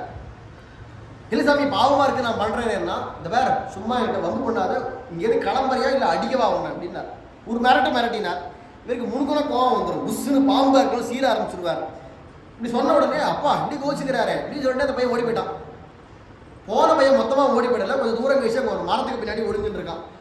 இந்த அம்மா அங்கேருந்து மண்ணை கூடையை எடுத்துன்னு எப்படி வரைச்சு நடுவில் வழியில் படக்குன்னு பிடிங்கினா, அம்மா சுத்தம் ஒன்றும் தெரியாதவராக இருக்காரு, ஈவரக்கமே இல்லாதவராக இருக்கார், பாவமாக இருக்கு உங்களை பார்த்தா, ஐயோ வேண்டாம்ப்பா அவர் கோவிச்சுப்பார், அவர் எதை சொல்கிறாரோ அதை செய்கிறது நல்லதுப்பா, கொண்டா நானே கொண்டு போய் கொட்டுறேன் அப்படின்னா அந்த அம்மா, சும்மா இருக்கம்மா நீங்கள் இவ்வளோ தூரம் கொண்டு வந்தால் போகிறோம், இனிமேல் நான் கொண்டு போய் கொட்டுறேன் அப்படின்னு கிட்டு இந்த பையன் ஓடி போய் மண்ணை கொட்டிட்டு கொண்டு கையில் கூட கொடுத்துட்டான்.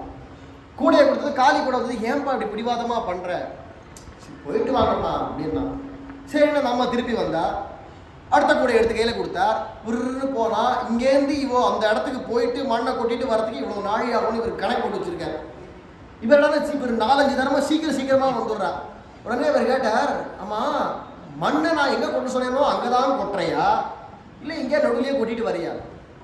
இந்த அம்மா கணவன்கிட்ட போய் பேசுகிறவங்க கிடையாது, உண்மையே பேசுவோம், ஆனால் அந்த பையனையும் காட்டி கொடுக்கூடாது, ரொம்ப சாமர்த்தியமாக பேசினா அந்த அம்மா. நீங்கள் சொல்கிற இடத்துல தான் மண்ணு போய் விழுறதுன்னா, நீங்க சொன்ன இடத்துல மண்ணை கொண்டு போய் கொட்டுறேன்னு சொல்லல, மண்ணு போய் விழுறதுன்னா அவர் அதுக்கு மேல சொல்ல கேட்கணுமா, புரிஞ்சு விட்டார். மண்ணு விழுறதுன்னா அப்ப நீ கொண்டு போய் கொட்டலையா, யார் கொட்டுறா, என்ன நடக்கிறதுன்னு. இல்ல அந்த பையன் விடா கொண்டேன் தொட கொண்டேன்னு புடுங்குறான், வழியிலேருந்து எவ்வளவு சொன்னாலும் கேட்க மாட்டேங்க, பிடிங்கன்னு போறான், விட்டேனா பாரு அந்த பையனை அப்படின்னு கீழே கிடமாறு வச்சிருந்தாரு, தூக்கிண்டார், குடுன்னு ஓடி வரா. எங்க அந்த பையன் விட்டா நீங்க குண்டு இல்லை 2 பண்றேன் அப்படின்னு ஓடி வந்தா, அந்த பையன் அந்த அம்மா வரான்னு எட்டி பார்த்தா இவர் வரார் குண்டாந்தடியை தூக்கிட்டு, ஐயோ சாமி வராதியா அப்படின்னா எடுத்தா ஓட்டம். இந்த பையன் ஓட, இவர் துரத்த, அந்த பையன் ஓட, இங்க ஓடுறான் பிடிபடாம ஓடுறான். இவரால் இதுல ஓட முடியல, ஓரளவுக்கு ரொம்ப தூரம் ஓடி வந்துட்டார், கொஞ்சம் ஓட முடியல, அந்த கையில் அந்த கடமாரியை தூக்கி விட்டு எரிஞ்சார், தேனா பையல அப்படின்னு தூக்கி அவன் போச்சு. அவன் மேல பட்டுதான் படலையான்னு தெரியல, அந்த பையன் இன்னும் வேகமா ஓடி போயிட்டான், காத்திற்கடியெல்லாம் ஓடி அகம்புக்குன்னு ஓடி போயிட்டான். நேரம் மெதுவா அப்பா மூச்சு வாங்க போயிட்டு, இந்த பையனோட பெரிய தொந்தரவா போச்சு, பொழுதே போச்சு, வீணா போச்சு, இதில் 10 கூடம் மண்ணு போயிருக்கும், இவரோட இப்படி ஆயிடுச்சு, 10 கூட மண்ணை கொண்டு போய் கொட்டியிருக்கலாம், இவன் வேணும் பண்ணிட்டானே அப்படின்னு சொல்லிட்டு அழுத்துட்டு அந்த கடமாரி தூக்கின்னு வந்தா. வந்துவிட்டு மணி ஆயிடுச்சு, அவசரமாக ஸ்நானம் பண்ணிவிட்டு திருமணம்லாம் இட்டுட்டு மாலை கட்ட ஆரம்பிச்சுட்டார். 9-10 மணிக்கெல்லாம் மாலை கட்ட ஆரம்பிச்சுதான் 12 மணிக்குள்ளே கொண்டு கொடுக்க முடியும், 11:30 மணிக்குள்ளே கொடுக்கணும் பூஜைக்கு உச்சி காலத்துக்கு. அதனால அவசரமாக மாலைகள் எல்லாத்தையும் கட்ட ஆரம்பிச்சார். அங்க சன்னதி குழுவில் அர்ச்சகர் இருக்கார் இல்லையா, அந்த அர்ச்சகர் பிரதானமான அர்ச்சகர் குழுவில் பகவான் ஆவேசிச்சு பேசுறான். அந்த கூட இருக்கக்கூடியதாக மற்றொரு அர்ச்சகரை பார்த்து, அருளியப்பாடு உடனே போய் அனந்தாழ்வான அழைச்சிட்டு வாரோம் அப்படின்னா பகவான் குழுக்குலேருந்து பேசுறான் அர்ச்சகர்லேருந்து. உடனே அந்த அர்ச்சகர், அடியே இதோ போயிட்டு வரேன் அப்படின்னு குடு கோயிலேருந்து உள்ளேருந்து போய் பார்த்தா தெரியும், கர்ப்பகிரகத்திலேருந்து ராஜகோபுரம் வரைக்கும் வந்து அப்போ அப்படி சுத்தின்னு பிரதட்சணமா அப்படி போனா அந்த கடைசியில இருக்கு, கோவிலை விட டபுள் மடங்கு தூரம் போகணும், அந்த கடைசியில் இருக்க வருது அவருடைய திருமாளிகை. நேரம் அங்கே கொடுக்கணும், அந்த குடிசை தான். அங்கே போய் அனந்தாழ்வான் பெருமாள் அவங்களை கூப்பிட்றான், திருப்பதி பெருமாள் கூப்பிட்றான். நேரம் எந்த டிக்கெட்டு கிடையாது, எந்த கியூ கிடையாது, டைரக்டாக கோபுர வாசலை திறந்து அப்படியே விவிஐபி தரிசனத்தில் உள்ள அழிச்சுன்னு போறா. கூப்பிட்டா அவவா என்ன பண்ணுவோம், கிடைச்சதா பாக்கியம் ஓட மாட்டோமோ. அனந்தாழ்வான் சொல்றாரா, இப்போ வர முடியாதுன்னு போய் சொல்லும், மாலை கட்டிட்டு இப்போ வர முடியாதுன்னு போய் சொல்லும், போய் பெருமாள் கூப்பிட சொல்லுமையா, வர முடியாதுன்னு போய் சொல்லும். உடனே அங்கே அர்ச்சகர் வேற வழி இல்லை, இவர் சொல்றதையும் கேட்டாங்க, குடு ஓடி வந்தார். அவர் இப்போ வர முடியாதாம், ஏனா என்ன பண்றாருன்னு போய் கேளு. பெருமாள் அங்கேருந்து விரட்டி விட்டார். குடு அப்படி வந்தார் அர்ச்சகர், ஏனா என்ன பண்றீங்கன்னு பெருமாள் கேட்கிறார். பார்த்தா தெரியல, மாலை கட்டின்னு இருக்கு, போய் சொல்லும். உடனே அங்கேருந்து அர்ச்சகர் கொடுத்து மாலை கட்டின்னு இருக்கார். யாருக்கு மாலை கட்டுறாருன்னு கேளும். அங்கேருந்து நீங்க யாருக்கு மாலை கட்டுங்க, எல்லாம் அந்த பெருமாளுக்கு தான் போய் சொல்லும். எல்லாம் உமக்கு தான் நான் மாலை கட்டுறாரு. இப்ப நான் கூப்பிட்ட போது வரலையானா அந்த மாலையை நான் ஏத்துக்க மாட்டேன்னு போய் சொல்லு. அந்த அர்ச்சகர் ஓடி சொன்னார். பெருமாள் கூப்பிச்சே வரலன்னா மாலையை பெருமாள் போட்டுக்க மாட்டாராம், தூக்கி போட்டுருவாராம். கழுத்துல போட்டுண்டா போட்டுக்கிட்டோம், குப்பை மூட்டில் தூக்கி போட்டா போடட்டும். என்னுடைய கைங்கரியம் மாலை கட்டி சமர்ப்பிக்கிறது, என் கைங்கத்தை நான் சரியா பண்ணி கொடுங்க. ஏத்துக்கிறது ஏத்துக்காத அவர் இஷ்டம், போய் சொல்லும். இப்படி யார் பெருமாளோட வாதிட முடியும்? திருப்பதி பெருமாளோட தைரியமா பேச, ஏன்னா குரு பக்தனோ இல்லையோ அப்படிதான் இருக்கும். நேரம் போய் பேசி அந்த அர்ச்சகரை போய் சொன்னாரோ இல்லையோ, நீ போட்டுண்டா போட்டுக்கும் போட்டுக்காட்டா தூக்கி போடும், அதை பத்தி அவருக்கு கவலை இல்லையா. அவர் கைங்கரியம் வந்தானா மண்ணுவாராம் அப்படின்னாரு. என்னுடைய சந்தோஷத்துக்கு கைங்கரியம் பண்ணலாம். அப்ப என் சந்தோஷம் இல்லை அப்புறமா கைங்கரியம் பண்ணுவேன். அப்ப அவர் யார் சந்தோஷத்துக்கு கைங்கரியம் பண்றாரு போய் கேளு. நீர் யார் சந்தோஷத்துக்கு கைங்கரியம் பண்றீங்க? இந்த பெருமாள் சந்தோஷத்துக்காக நான் கைங்கரியம் பண்றேன்னு நினைச்சிட்டு இருக்க கிடையாது. எங்க ஆச்சாரியர் ராமானுஜர் சந்தோஷப்படணும், அதுக்கு தான் நான் கைங்கரியம் பண்றேன். அவர் சொல்லி தான் நான் வந்திருக்கேன், அவர் சொல்லி அவர் சந்தோஷத்துக்காக கைங்கரியம் பண்றேன் அப்படின்னு உடனே அந்த அர்ச்சகர் வந்து சொன்னார். பெருமாள் சொன்னார், எப்போ என் சந்தோஷத்துக்கு இவர் கைங்கரியம் பண்ணலையோ அப்ப மலையை விட்டு கீழே இறங்க சொல். இனி ஒரு க்ஷணம் கேட்கக்கூடாது, ஊரை விட்டு போச்சு. இந்த அர்ச்சகர் ஓடி வந்து சொன்னார், ஊரை விட்டு மலையை விட்டு கீழே இறங்க சொல்லியிருக்கார் பெருமாள் அப்படின்னா. இவர் யார் சொல்றதுக்கு என்ன? இந்த ஊருக்கு 4 நாள் முன்னாடி ஒருத்தர் வந்திருக்கா, 4 நாள் பின்னாடி நான் வந்திருக்கிறேன். நான் வந்து என்ன பார்த்து அவர் போன்னு சொல்றதுக்கு அவருக்கு என்ன ரைட்டு? அவரும் வந்தவர், நானும் வந்தவன். அவருக்கு சொந்த ஊர் வைகுண்டம், எனக்கு சொந்த ஊர் ஸ்ரீரங்கமோ இல்லை அதுக்கு போய் சிறுபுத்தூருங்கிற கர்நாடகாவில் ஒரு கிராமம். அந்த கிராமமும் இதான் எனக்கு சொந்த ஊர். அவரும் வைகுண்டத்தை விட்டு தெக்க வைகுண்ட வாசாய இங்கே வந்திருக்கார், நானும் எங்கள் ஊரை விட்டு இங்கே வந்திருக்கேன் ராமானுஜர் சொன்னார்னு. இவர் யார் என்ன போக சொல்றதுக்கு? 4 நாள் இவர் முன்னாடி வந்துட்டார், 4 நாள் நான் பின்னாடி வந்தேங்கிறதுக்காக ஊரை விட்டு போன்னு இவர் யார் சொல்றதுக்கு இருந்தார். உடனே அப்ப யார் சொன்னா கிளம்புவாராம், போய் கேளும் அப்படின்னார் பெருமாள். எங்க ஆச்சாரியர் சொல்லிதான் நான் வந்திருக்கேன். எங்க ஆச்சாரியர் வா திரும்பி கைங்கரியம் பண்ணது போறோம் திரும்பி வான்னு சொல்லிவிட்டாரானா நான் திரும்பி போயிடுவேன். நீ சொல்லி ஒன்றும் வரலையே, நீ சொல்லி நீ போன்னு சொல்றதுக்கு அப்படின்ட்டா. அப்படின்னே இந்த பதிலை கேட்டதும் பகவான் வாய முடியும்ட்டான். இது மேலே பதில் பேச முடியல, பேசாம வாய முடியும் கம்கமாக இருக்கார். இந்த திரும்ப அனந்தாழ்வன் மாலையெல்லாம் கட்டி முடிச்சு பொதுவாக கூடையில் தலையில் வச்சுட்டு நேரம் ஏழை பண்ணிட்டு வந்து பெருமாள் ரொம்ப கோபமாக இருப்பார் அப்படின்னு தெரியும். அதனால பொதுவாக வந்து அந்த அர்த்த மண்டபத்தில் குலசேகர படி கர்ப்பகிரகத்துக்கும் அர்த்த மண்டபத்துக்கு இருக்கிற படி கிட்டக்க மாலையை கொண்டு வந்து வச்சுட்டு குறிஞ்சி தலை நிமிராமல் அப்படியே திரும்பி போயிடலாம். இது கோபமாக இருப்பார் பெருமாள், ஏதாவது சொல்லுவார், எதுக்கு வந்து திரும்பி போயிடுவோம் அப்படின்னு திரும்பிட்டார். இப்படி 4 தப்படி அப்படி போனாரோ இல்லையோ, உள்ளுக்குள்ளேருந்து மூலஸ்தானத்துலேருந்து குரல் கேட்கறது, அனந்தாழ்வா. கோபமான குரல் இல்லை, கனிஞ்ச குரல்ல அனந்தாழ்வான்னு உடனே இதுக்குன்னு பெருமாட்டு விரோதம் கிடையாது, கோபம் கிடையாது.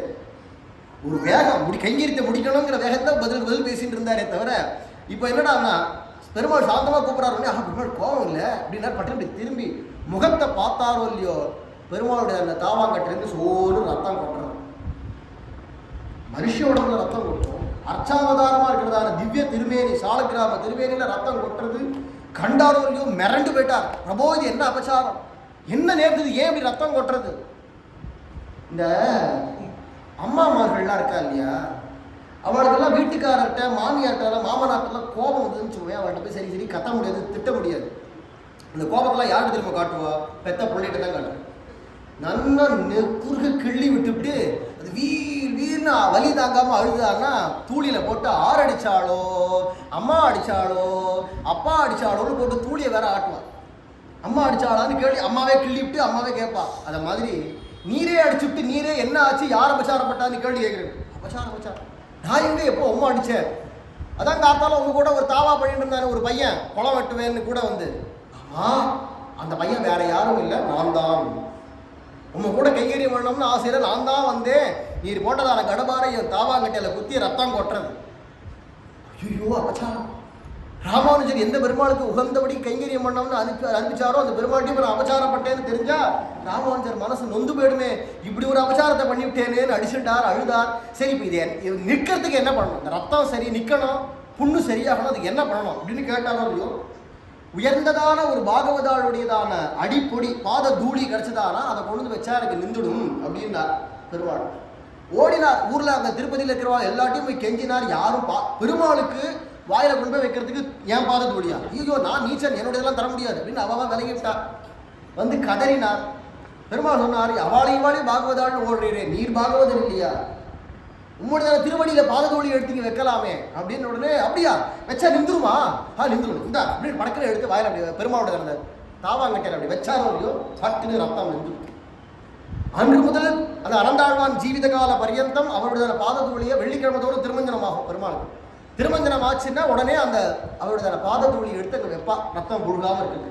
அவர் காலத்துக்கு அப்புறமா பெருமாள்கிட்டயே பிரார்த்தனை பண்ணிட்டு பச்சை கற்பூரம் தான் பெருமாளுக்கு நெத்தியில சாத்துறது. அதையே பொதுவாக பச்சை கற்பூரம் ரத்தத்தை பெருக்கும், காய்ந்த பட்டமோ ரத்தம் புண்ணு பெருசாகிட்டே போகும், ரத்தம் கொட்டிகிட்டே இருக்கும். ஆனால் பெருமாள்கிட்ட பிரார்த்தனை பண்ணிட்டு அந்த பச்சை கற்பூரத்தையே வைக்கிறா. இதே பாததூளியாக எழுத்துக்கணும், அனந்தாழ்வான போல வேற யாரும் கிடைக்க மாட்டாளே. அதனால் அவனுக்கு பதிலாக இந்த பச்சை கற்பூரத்தையே வைக்க அதே பகவான் ஏத்துண்டு எந்த விதமான சிரமமும் இல்லாதபடிக்கு பார்த்துக்கிறார் அப்படின்னு. அது முதற்கொண்டு தான் திருவேங்கடமுடியாருக்கு இங்கே சிவப்பா இது வெள்ளையா இங்கே வைக்கக்கூடிய அந்த ஸ்ரீபா, அதுக்கு பேரே ஸ்ரீபாத ரேணுன்னு தான் பேர். ஸ்ரீபாத ரேணு பாகவதாவோட பாததூளி அப்படிங்கிறது தான் அதுக்கு பெயர். இப்படியே பகவான் பலவிதமான விளையாட்டு விளையாடி இருக்கான் இந்த அனந்தாழ்வானோட. ஒரு நாள் இவர் நல்ல பெரிய குளம்லாம் தோண்டி அழகா தோட்டங்கள்லாம் அமைச்சு விட்டார்.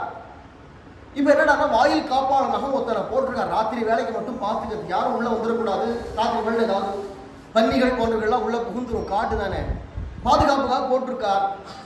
சில நாளாக பார்த்தா உள்ளுக்குள்ள யாரும் உள்ள வரான்னு தெரியுது. இது தம்பதிகளாக வந்திருக்கா ஜோடியா வந்து பார்த்தா அங்கங்க தாம்பூலம் போட்டு துப்பி இருக்கு, கொதப்பிட்டு புஷ்பங்கள்லாம் நல்ல நல்ல புஷ்பங்கள்லாம் கிள்ளி கிள்ளி கீழே விடப்பட்டிருக்கு, இலைகள்லாம் கிள்ளப்பட்டிருக்கு, தோட்டமே அலங்கோலமாயிருக்கு. தொடர்ந்து இது நடக்கிறது சில தினங்களாக.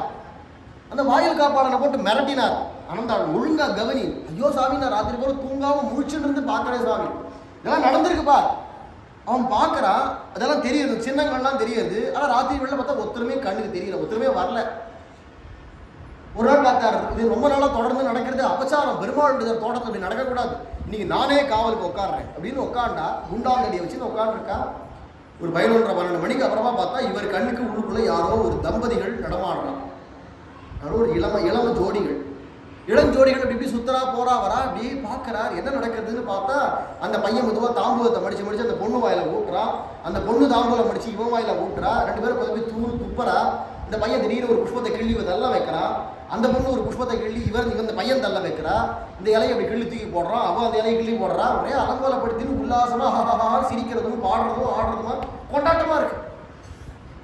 பொறுத்து பார்த்தா இவருக்கு அந்த கோபம், ஆனா பயல்களா நீங்க எல்லாரும் உல்லாசமா சுத்துறதுக்காகடா இது பார்க்க, இது பெருமாளுடையதான தோட்டம்.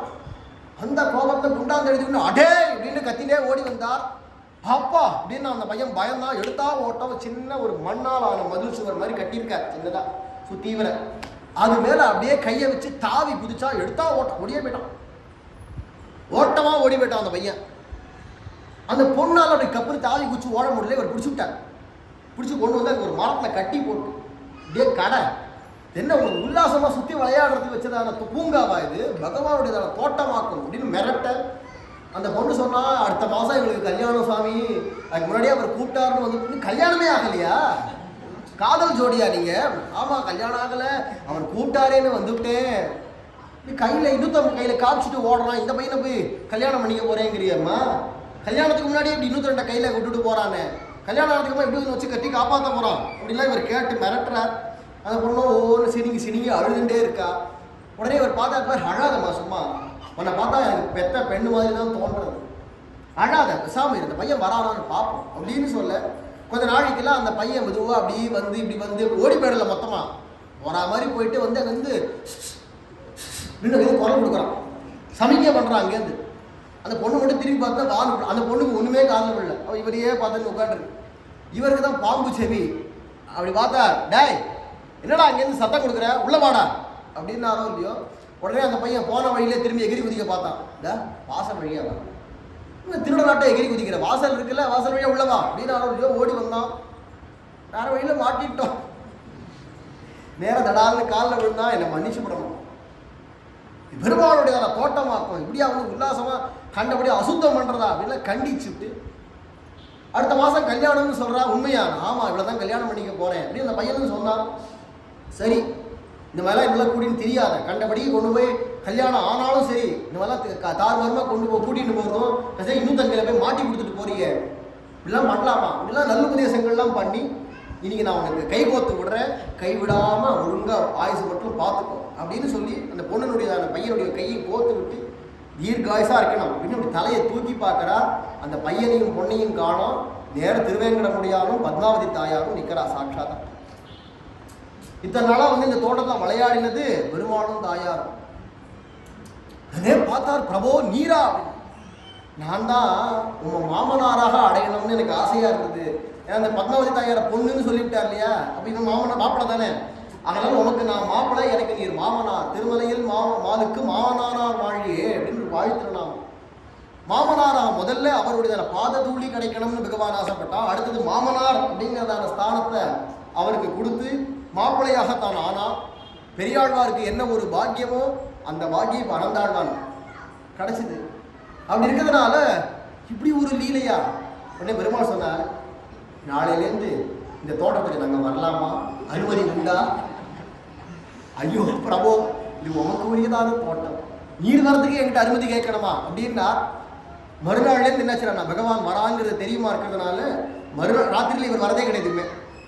ஏன்னா அந்த வேலைக்காரன் கண்ணுக்கு தெரியாது, தெரியாதனால இவளுக்கு சுதந்திரமாக விளையாடலாம். இவர் வந்துட்டாரு, இவர் கண்ணுக்கு தெரியாதனால அவள் சுதந்திரம் கெட்டு போயிட்டு இவர் பகவான் வந்து விளையாடுவான் தியானத்திலேயே நினச்சிட்டு தன்னுடைய கிரகத்திலேயே இருப்பார்.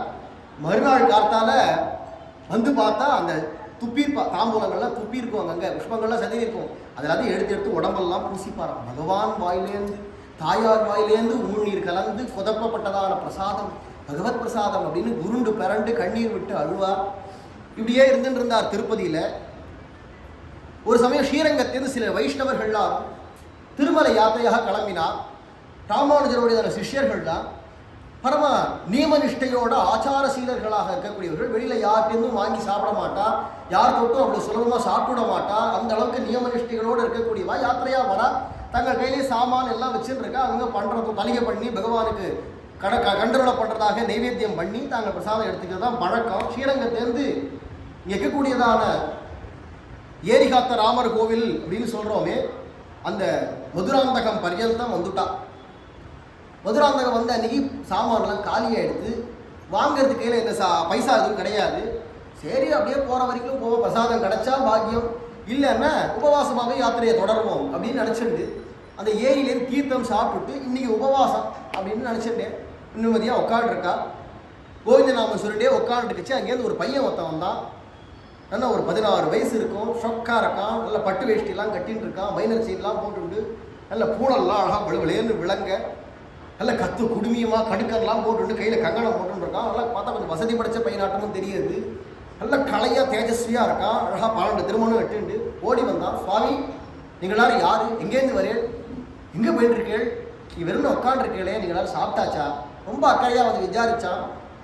நாங்களாம் ஸ்ரீரங்கத்திலேருந்து வரோம், திருப்பதி யாத்திரையாக போகிறோம், வெளியில் யார் தொட்டும் நாங்கள் சாப்பிட்றதில்ல, ரொம்ப நியமமாக இருக்கக்கூடியவர்கள், கையில் சாமான்கள்லாம் காலியாக எடுத்து இன்றைக்கி பிரசாதத்துக்கு இல்லை, கோவிந்த நாம சொல்லிட்டே கிளம்புறோம் அப்படின்னு உடனே அழகா திருவேங்கடத்துக்கு யாத்திரையாக போகிற வைஷ்ணவாழ்வாரும் பட்டினியாக போகிறதா, பெரிய அபச்சாரமாச்சே, நான் வேணா அவங்களாம் பிரசாதம்லாம் பண்ணி கொடுக்குறேன். அவ்வளோ சகஜமாக நாங்கள் யார் தொட்டும் சாப்பிட்ற மாட்டோம்ப்பா, சமாஷயனம்லாம் ஆயிருக்கணும். எனக்கு ஆயிடுத்தே, சமாஷனம்லாம் ஆயிடுத்து. அப்படியே ஆயிடுத்தா? யார் ஆச்சாரியர்? திருப்பதியில் அனந்தாழ்வான்னு ஒரு சுவாமி இருக்கார், அவர் தான் எனக்கு ஆச்சாரியர். அவருடைய திருவடி சம்பந்தம், அவருடைய சிஷ்யன் நான். திருப்பதியில் அனந்தாழ்வான் அவ்வளோ பிரசித்தமாக நான் கேள்விப்படலை அப்படி ஒரு ஆச்சாரியர். சரி, அவர் விஷயமான தனித்து இருக்கக்கூடியதான பாடல் தனியன்னு சொல்கிறோம். அந்தந்த ஆச்சாரியருக்குன்னு தனியாக சம்ஸ்கிருதத்தில் ஒரு பாடல் இருக்கும், தனியன்னு பெயர். அந்த தனியனை சொல்லு பார்ப்போம் அப்படின்னா, உங்கள் ஆச்சாரியருடைய தனியன் உனக்கு தெரியுமா? தெரியுமே, சொல்லு. அகிலாத்ம குணாவாசம் அஜ்ஞான திமிராபகம் ஆஸ்ரிதானாம் சுச்சரணம் வந்தேரந்தாரிய தேசிகம். அந்த பையன் அந்த ஸ்லோகத்தை சொன்னான். அனந்தாழ்வான் விஷயமான தியான ஸ்லோகம்.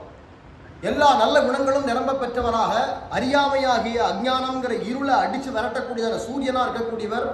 யார் யாரெல்லாம் வந்து ஆசிரியிக்கிறாளோ சிஷ்யராக அவளுக்கு எல்லாருக்கும் புகலிடமாக இருந்து அருள் பாலிக்கக்கூடியதான அனந்தாழ்வானை பஜிக்கிறேன், வணங்குகிறேன் அப்படின்னு இந்த ஸ்லோகத்தை சொன்னானோ இல்லையோ, உடனே அந்த வைஷ்ணவாளான்னு சொன்னா, நான் தனியன்னு சொல்லிவிட்டானே, ஆச்சாரியர் இருந்தார்னு சொல்லிவிட்டான், ஒரு விஷயமா தனின்னு சொல்லிவிட்டானே, பண்ணி போடுப்பான்னு சொல்லலாம். என்ன அவ்வளோ சுலபமாக விடமாட்டா.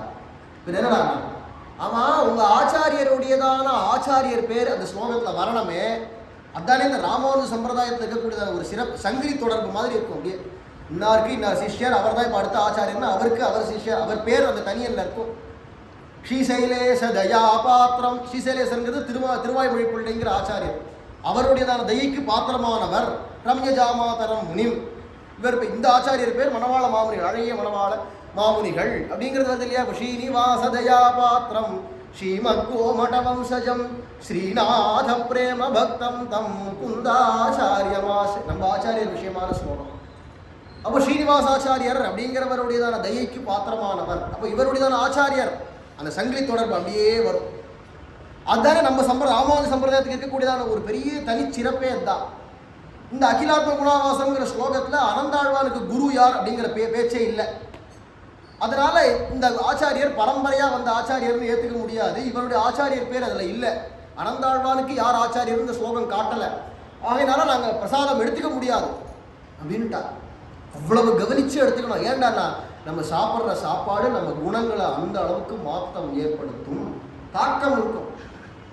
யார் பார்த்தும் சாப்பிடக்கூடாது. ஏன்னா கண் வழியாகவே அவளுடைய கெட்ட குணங்கள் முதல்ல சாப்பாட்டை இறங்கி நமக்குள்ளே வந்து, அதனால் யார் பார்க்காமலும் சாப்பிடணும். தர போட்டுன்னு வீட்டுக்குள்ள நம்ம வீட்லேயே நம்மளே இருந்தாலும் சாப்பிட்றச்சேவும் யாரும் அப்படி சட்டுன்னு பார்த்து சாப்பிடக்கூடாது. சாப்பிட்டோம்னா தளியை பண்ணுறவாளே என்னென்ன நினச்சி நம்ம சமையல் பண்ணுறாலோ அது அத்தனையும் அப்படியே சமையல் வழியாக நமக்கு வந்துடும். சினிமா பாட்டு நினச்சிட்டே தளிகை சமையல் பண்ணாலான்னா சினிமா பாட்டு தான் நமக்கு வரும். நாமஞ்சோடனே தளிகை பண்ணாலான்னா நமக்கும் நாம வாயில வரும். அப்படி இருக்கிறதுனால அந்த சாப்பாட்டுக்கு அவ்வளோ குட் கண்டக்டர். இதை நம்ம கெட்ட குணங்கள் எல்லாத்தையும் நல்லா கண்டக்ட் பண்ணும், நல்ல குணங்களையும் கண்டக்ட் பண்ணும். வேகமாக முதல்ல ட்ராவல் ஆகுது எதிராக கெட்ட குணங்கள், முதல்ல கெட்ட குணங்களை கிடக்கிடன்னு வந்துடும். ரொம்ப ஜாக்கிரதையாக இருக்கணும். நல்ல குணங்களையும் கொடுக்கும், இல்லைன்னு சொல்லலை. நல்லது நினச்சோமானா நல்லது வரும், கெட்டதை நினச்சோமானா கெட்டதை வரும். அப்படி இருக்கிறதுனால அந்த ஆகாரத்தை அவ்வளவு நியமம் முக்கியம்ன்றது. அதனால தான் ஆகாரஸ்ட தகோதனேன்னு ராமரே சபரியை பார்த்து கேட்குறார், நீ இவ்வளோ தமசு பண்ணுறியே அதுக்கு அடிப்படையான ஆகார நியமம் உங்கள்கிட்ட நிலைமையாக இருக்கா அப்படின்னு கேட்குறார் ராமர்னு வருது ராமாயணம். அப்படி இருக்கிறனால அந்த கட்டுப்பாடோடு அப்படி இருக்கா. யார் இருக்காளோ நம்மளால முடிஞ்சா இருக்கணும், இல்லைன்னா இருக்கிறவாளுக்கு எடுக்கக்கூடாது, இதுதான் முக்கியம். அப்படி இருக்கிறதுனால அந்த வைஷ்ணவாளர் அப்படி சொன்ன உடனே அந்த பையன் சொன்னா, எங்கள் ஆச்சாரியருக்கு இன்னொரு தனியன் இருக்கு, அதை சொல்கிறேன் கேளுங்க. ஸ்ரீமத் ராமானுஜாச்சாரிய ஸ்ரீபாதாம்போருஹத்வயம் சதுத்தமாங்க சந்தாரிய மனம் தாரியமஹம் பஜே.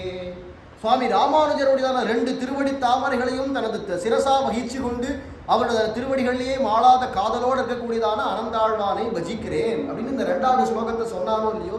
ஓ, ராமானுஜருடையதான சிஷ்யரா அனந்தாழ்வானா, சரிப்பா நீ பிரசாதம் பண்ணி கூட நாங்கள் ஏற்றுக்கிறோம் அப்படின்ட்டா. அந்த பையன் ஆசையாக பெரிய விருந்தே படைச்சுட்டான்.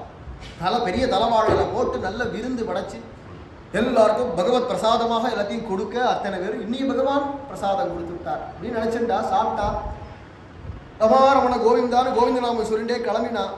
இப்போ அடுத்து எந்த ஊருக்கு போவேள்?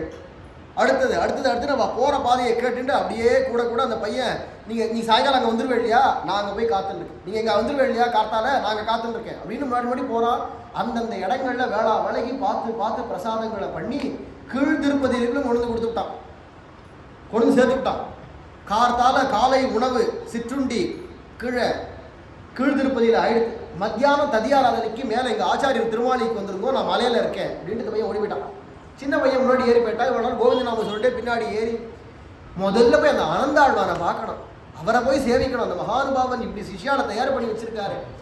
எங்கேருந்து நமக்கு ஆகாரத்துக்கு வழி இல்லாமல் இருந்த போதெல்லாம் பார்த்து இப்படி ஒரு சிஷ்யனா தான் ஒண்டியே தளிகை பண்ணி விறகடுப்பு மூட்டி கிணத்து ஜலம் இல்லை குளத்து ஜலத்தை எடுத்து தளிகை பண்ணி அதுக்கப்புறமா நான் தானே இலை போட்டு அத்தனை பேருக்கும் தானே எல்லா பிரசாதங்களையும் பார்த்து பறிஞ்சு மேலே விழுந்து சாதிச்சு வெளில எல்லாரும் சாப்பிட்டு எழுந்ததும் அத்தனை பேருடைய இலையும் எடுத்து எச்சலை பரட்டி. இதெல்லாம் என்னன்னு தெரியுமா? பொம்மநாட்டிகளுக்கு எதாவது தெரியுமா? இப்போ நான் சொல்கிறதெல்லாம் நான் ஒன்றும் தெரியாது. இந்த பழக்கங்கள்லாம் விட்டு போச்சு. உங்கள் மாமியார் அம்மா அவள்கிட்டலாம் போய் கேட்டால் ஆமாம் அப்படிலாம் உண்டு அப்படின்வா. அவங்களுக்குலாம் ஒன்றுமே தெரியாது. சாப்பிட்ட இடத்த சாணியை வச்சு சுத்தி பண்ணணும், எச்சல் பரட்டுறது பேர். சாப்பிட்ற இடத்துக்கு எச்சல், வாயில் எச்சல் தொட்டு தானே சாப்பிட்றோம். அந்த சாப்பிட்ற இலை தட்டாக இருந்தால் இன்னும் ஜாக்கிரதையாக தனியாக வைக்கணும். அதை எல்லா பாத்திரங்களோட கொண்டு போய் கலக்கக்கூடாது. இதெல்லாம் ஆச்சாரம், சுத்தி. நமக்கு தான் வியாதி வராத இருக்கிறதுக்கு தான் சுத்தி, அதுதான் ஆச்சாரம்னு பேர். அந்த ஆச்சாரங்கிறதே இன்னைக்கு யாரும் தெரியாது. அதுவும் நம்ம நாட்டு மாட்டினுடைய சாணியை போல கிருமி நாசினி இன்னொன்று கிடையாது. சுத்தம் அதுதான் ரொம்ப. அதை வச்சு நல்லா எச்ச பரட்டணும். நல்லா இவ்வளோ இப்படி சாணி எடுத்துன்னு வந்து நல்லா ஊட்டி நல்லா எச்சலை பரட்டினோம்னா அதுக்கப்புறமா துணியை வச்சு துடைக்கணும். அதெல்லாம் எப்படி பண்ணணும் என்னதுன்னு கூட யாருக்கும் தெரியாது, எல்லாருக்கும் தெரியாமலே போயிட்டு இருக்கு. இப்போ வர வர சின்ன குழந்தைங்களாம் ஒன்றுமே தெரியாது. சாப்பிட வேண்டியது அப்படியே கொண்டு போய் எல்லாத்தையும் பாத்திரங்களாம் சிங்கிலேயே போட்டுற வேண்டியது அப்படிங்கிற அளவுக்கு போயிடுத்து இப்போ. அப்படி இருக்கச்சு எச்சல் உள்பட அந்த பையனே பெரட்டி இப்படி கூட்டின்னு வந்து திருமலை வரைக்கும் சேர்த்துருக்காரு. அந்த ஆச்சாரியரை போய் பார்க்கணும் அப்படின்னு இத்தனை பேரும் கிளம்பி வந்து சுவாமி அனந்தாழ்வான்கிட்ட வந்ததும் அனந்தாழ்வான் இத்தனை வைஷ்ணவாலையும் இன்னைக்கு காத்தான பொழுது விடிஞ்சது முடியாமலமா இப்படி வந்திருக்காளே, இன்னைக்கு என்ன பாக்கியம் அப்படின்னு நினைச்சுட்டா. அத்தனை பேர் திருவடிகள்லையும் விழுந்து சேவிச்சார். ஐயோ இப்பேற்பட்ட ஆச்சாரியரா இருந்து நீங்க போய் சேவிக்கிறதான்னு அவ பதிலுக்கு சேவிக்க, நான் ஒன்றும் ஆச்சாரியர்களாக கிடையாது. யார் சொன்னா? இல்லையே, உங்களுடைய சிஷ்யன் ஒரு பையன் வந்தானே. சிஷ்யனா? எனக்கு சிஷ்யனே யாரும் கிடையாது, நான் தான் எல்லாருக்கும் சிஷ்யன். எனக்கு யார் சிஷ்யன்? இல்லை ஓய், அதான் என்ன பேர் சொன்னா? வெங்கடேஷ்னு பேராமே, வெங்கடேச ராமானுஜதாசன் பேர் சொன்னானே. இல்லையா, அந்த மாதிரி யாரும் சிஷ்யன் கிடையாது. இல்லையே, உங்க விஷயமா தனியன் கூட சொன்னானே அப்படின்னு சொல்லி வந்த வாழ்லையே ஒருத்தருக்கு நல்ல ஞாபக சக்தி. அந்த தனியை மனப்பாடம் ஆயிடுத்தான் கேட்ட உடனே. அந்த தனியனை அவர் சொல்ல உடனே பார்த்தார். ஒரு க்ஷணம் அப்படியே நின்றார் அனந்தாழ்வார். சரி அந்த பையனையா நான் காட்டுறேன் வாங்கும் அப்படின்னு உடனே சரி முதல்ல ஞாபகம் இல்லை போல் இருக்கு, அப்புறமா ஞாபகம் வந்துருத்து போறது அப்படின்னு நினைச்சுட்டா. எல்லாரும் கூட அழிச்சுன்னு வாங்கும் அப்படின்னு நேரம் அழிச்சுன்னு போயிட்டான். சன்னதி அழிச்சுன்னு போறார். வைஷ்ணவாளர் வச்சுன்னா சரி சன்னதியில் கைங்கரியம் பண்றாரு, பரிசால கைங்கரியம் பண்றாரோ அர்ச்சக கைங்கரியம் என்ன பண்றாரோ தெரியல அப்படின்னு நினைச்சுட்டே கூட வரா வைஷ்ணவாளர். நேரம் மூலஸ்தானத்துக்கு அழிச்சுன்னு போய் தோ நிற்கிறாரு இந்த திருவேங்கடமுடையான், இவர் தான் எனக்கு சிஷ்யன்கிற பேரில் உங்கள்கிட்டலாம் வந்து பிரசாதம் பண்ணி கொடுத்துருக்கா அப்படின்னு சொல்லி கண்ணீர் விட்டு குலுங்கி அழறார். உடனே பகவான் அர்ச்சக முகேன்னு சொன்னா, உண்மை எனக்கு ஆச்சாரியராக அடையணும்னு ஆசையாக இருந்தது, அதனால உங்களுக்கு சிஷ்யராக நானே வந்தேன் அப்படின்னு எம்பெருமான் திருவேங்கடமுடையான் சொல்ல, திருவேங்கடமுடையானுக்கே ஆச்சாரியராக ஆனார் அப்படின்னு அனந்தாழ்வார். கடைசியில் திருவாடி போறத்த அன்னைக்கு அப்படியே மகிழ மரமாக மாறிட்டார். சரீரம் அப்படியே மறைஞ்சு மகிழ மரமாக ஆயிட்டார். இன்னைக்கும் திருப்பதி பெருமாள் வருஷத்துல 2 நாள் இந்த அனந்தாழ்வாரோட தோட்டத்துக்கு வந்துட்டு போறார். ஒன்று பாக்ஸவாரி அப்படின்னு பெயர். இந்த தோட்டத்துக்கு வந்துட்டு திருட்டு பக்கமாக அப்படி ஓடுவார், அப்பிரதட்சணமாக ஓடுவார் கோயிலுக்குள்ள. எதுக்குடானா அந்த பத்மாவதியும் பெருமாளுமா வந்துட்டு ஓடினா இல்லையா, அந்த லீலைக்காகன்னு இங்கே வந்துட்டு அனந்தாழ்வார் தோட்டத்துக்கு கொல்லபக்கமாக ஓடுறார். அந்த உற்சவம் இன்னைக்கும் நடக்கிறது. அதே மாதிரி திருவாடி போகிற தன்னைக்கு பெருமாள் எழுந்தருளி அந்த மகிழ மரமாக இருக்கக்கூடியதான அனந்தாழ்வானுக்கு மால பிரசாதங்கள் மரியாதைகள்லாம் பண்ணிவிட்டு பெருமாள் போறார். அப்படி இன்னைக்கும் மகிழ மரமாக இருக்கார். சரீரத்தை மறைச்சுன்னு மகிழ மரமாக ஆகி 900 வருஷங்களாக கிட்டத்தட்ட அங்கேயே திருமலையில் எழுந்தருளி இருக்கார் அப்படின்னு இந்த அனந்தாழ்வாவோட சரித்திரம். இந்த மாதிரி ஒவ்வொரு பக்தாள்கிட்டையும் பகவான் பலவிதமாக விளையாடிட்டு இருக்கார், இன்னமும் விளையாட போறார் அப்படின்னு பகவானோட திருவேங்கடமுடையானுடைய லீலைகள் அனந்தம் கரு மகாத்மியம் வெங்கடேசஸ்ய தேவதான்னு பகவானுடையதான அந்த லீலைகளும் மகாத்மியங்களும் பெருமைகளும் அவருடைய குணங்களும் சொல்லிண்டே போகலாம். அத்தனை பெரிய லீலைகள் உடையவனாக எம்பெருமான் திருப்பதியில் எழுந்தருளி இருக்கார். மேலே நாளைய தினம் சாயங்காலம் ஒரு 3:30 மணி சுமாருக்கே பெருமாள் இங்கே எழுந்தருளி திருக்கல்யாண உற்சவங்கள்லாம் 4 மணி சுமாருக்கு ஆரம்பிச்சிடும். எல்லாரும் இன்னும் வராத பக்தர்கள் எல்லாமும் அழைச்சிட்டு வந்து 4 மணிக்கே சாயங்காலம் 4 மணி பொழுதுலேயே பகவானுடைய திருவேங்கடமுடையானுடைய கல்யாண உற்சவத்தை சேவித்து கண்ணார கழிக்கலாம்.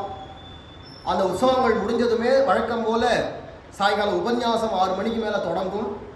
பத்மாவதி ஸ்ரீனிவாசனுடையதான கல்யாணம் நாளைக்கு ஆச்சாரியனுடைய முகத்தினால கேட்கக்கூடியதான பாக்கியம். அப்பேற்பட்டதான அந்த திருக்கல்யாண உற்சவத்தையும் கண்ணால சேவிக்கிறோம். பகவானுடையதான கல்யாண உற்சவத்தை காதாரையும் கேட்கக்கூடியதான பாக்கியம் ஒரே நாளில் நமக்கெல்லாம் கிடைச்சிருக்கு. இந்த மாதிரி எல்லா இடத்தையும் கிடைக்காது. இந்த அந்தியூரில் அப்பேற்பட்டதான ஒரு பாக்கியம் இந்த ஜனங்களுக்கெல்லாம் பகவான் அமைச்சு கொடுத்துருக்கார். மேலும் இந்த உற்சவங்கள் முடிஞ்ச உடனே கல்யாண உற்சவத்தின் போதே பெருமாளுடைய திருமாங்கல்யம் எல்லாத்தையும் தொட்டு கண்ணில் ஒத்திக்கிறதுக்கான பூரா எல்லாத்தையும் வரும். அது மாதிரி வர சமயத்திலேயே கூடவே ஒரு உண்டியலோ இல்லை தட்டோ எடுத்துன்னு வருவா. அதில் அவாவாளால் முடிஞ்சதான தட்சணையை சேர்க்கலாம், பகவானுக்கு சமர்ப்பணமாக சேர்க்கலாம்.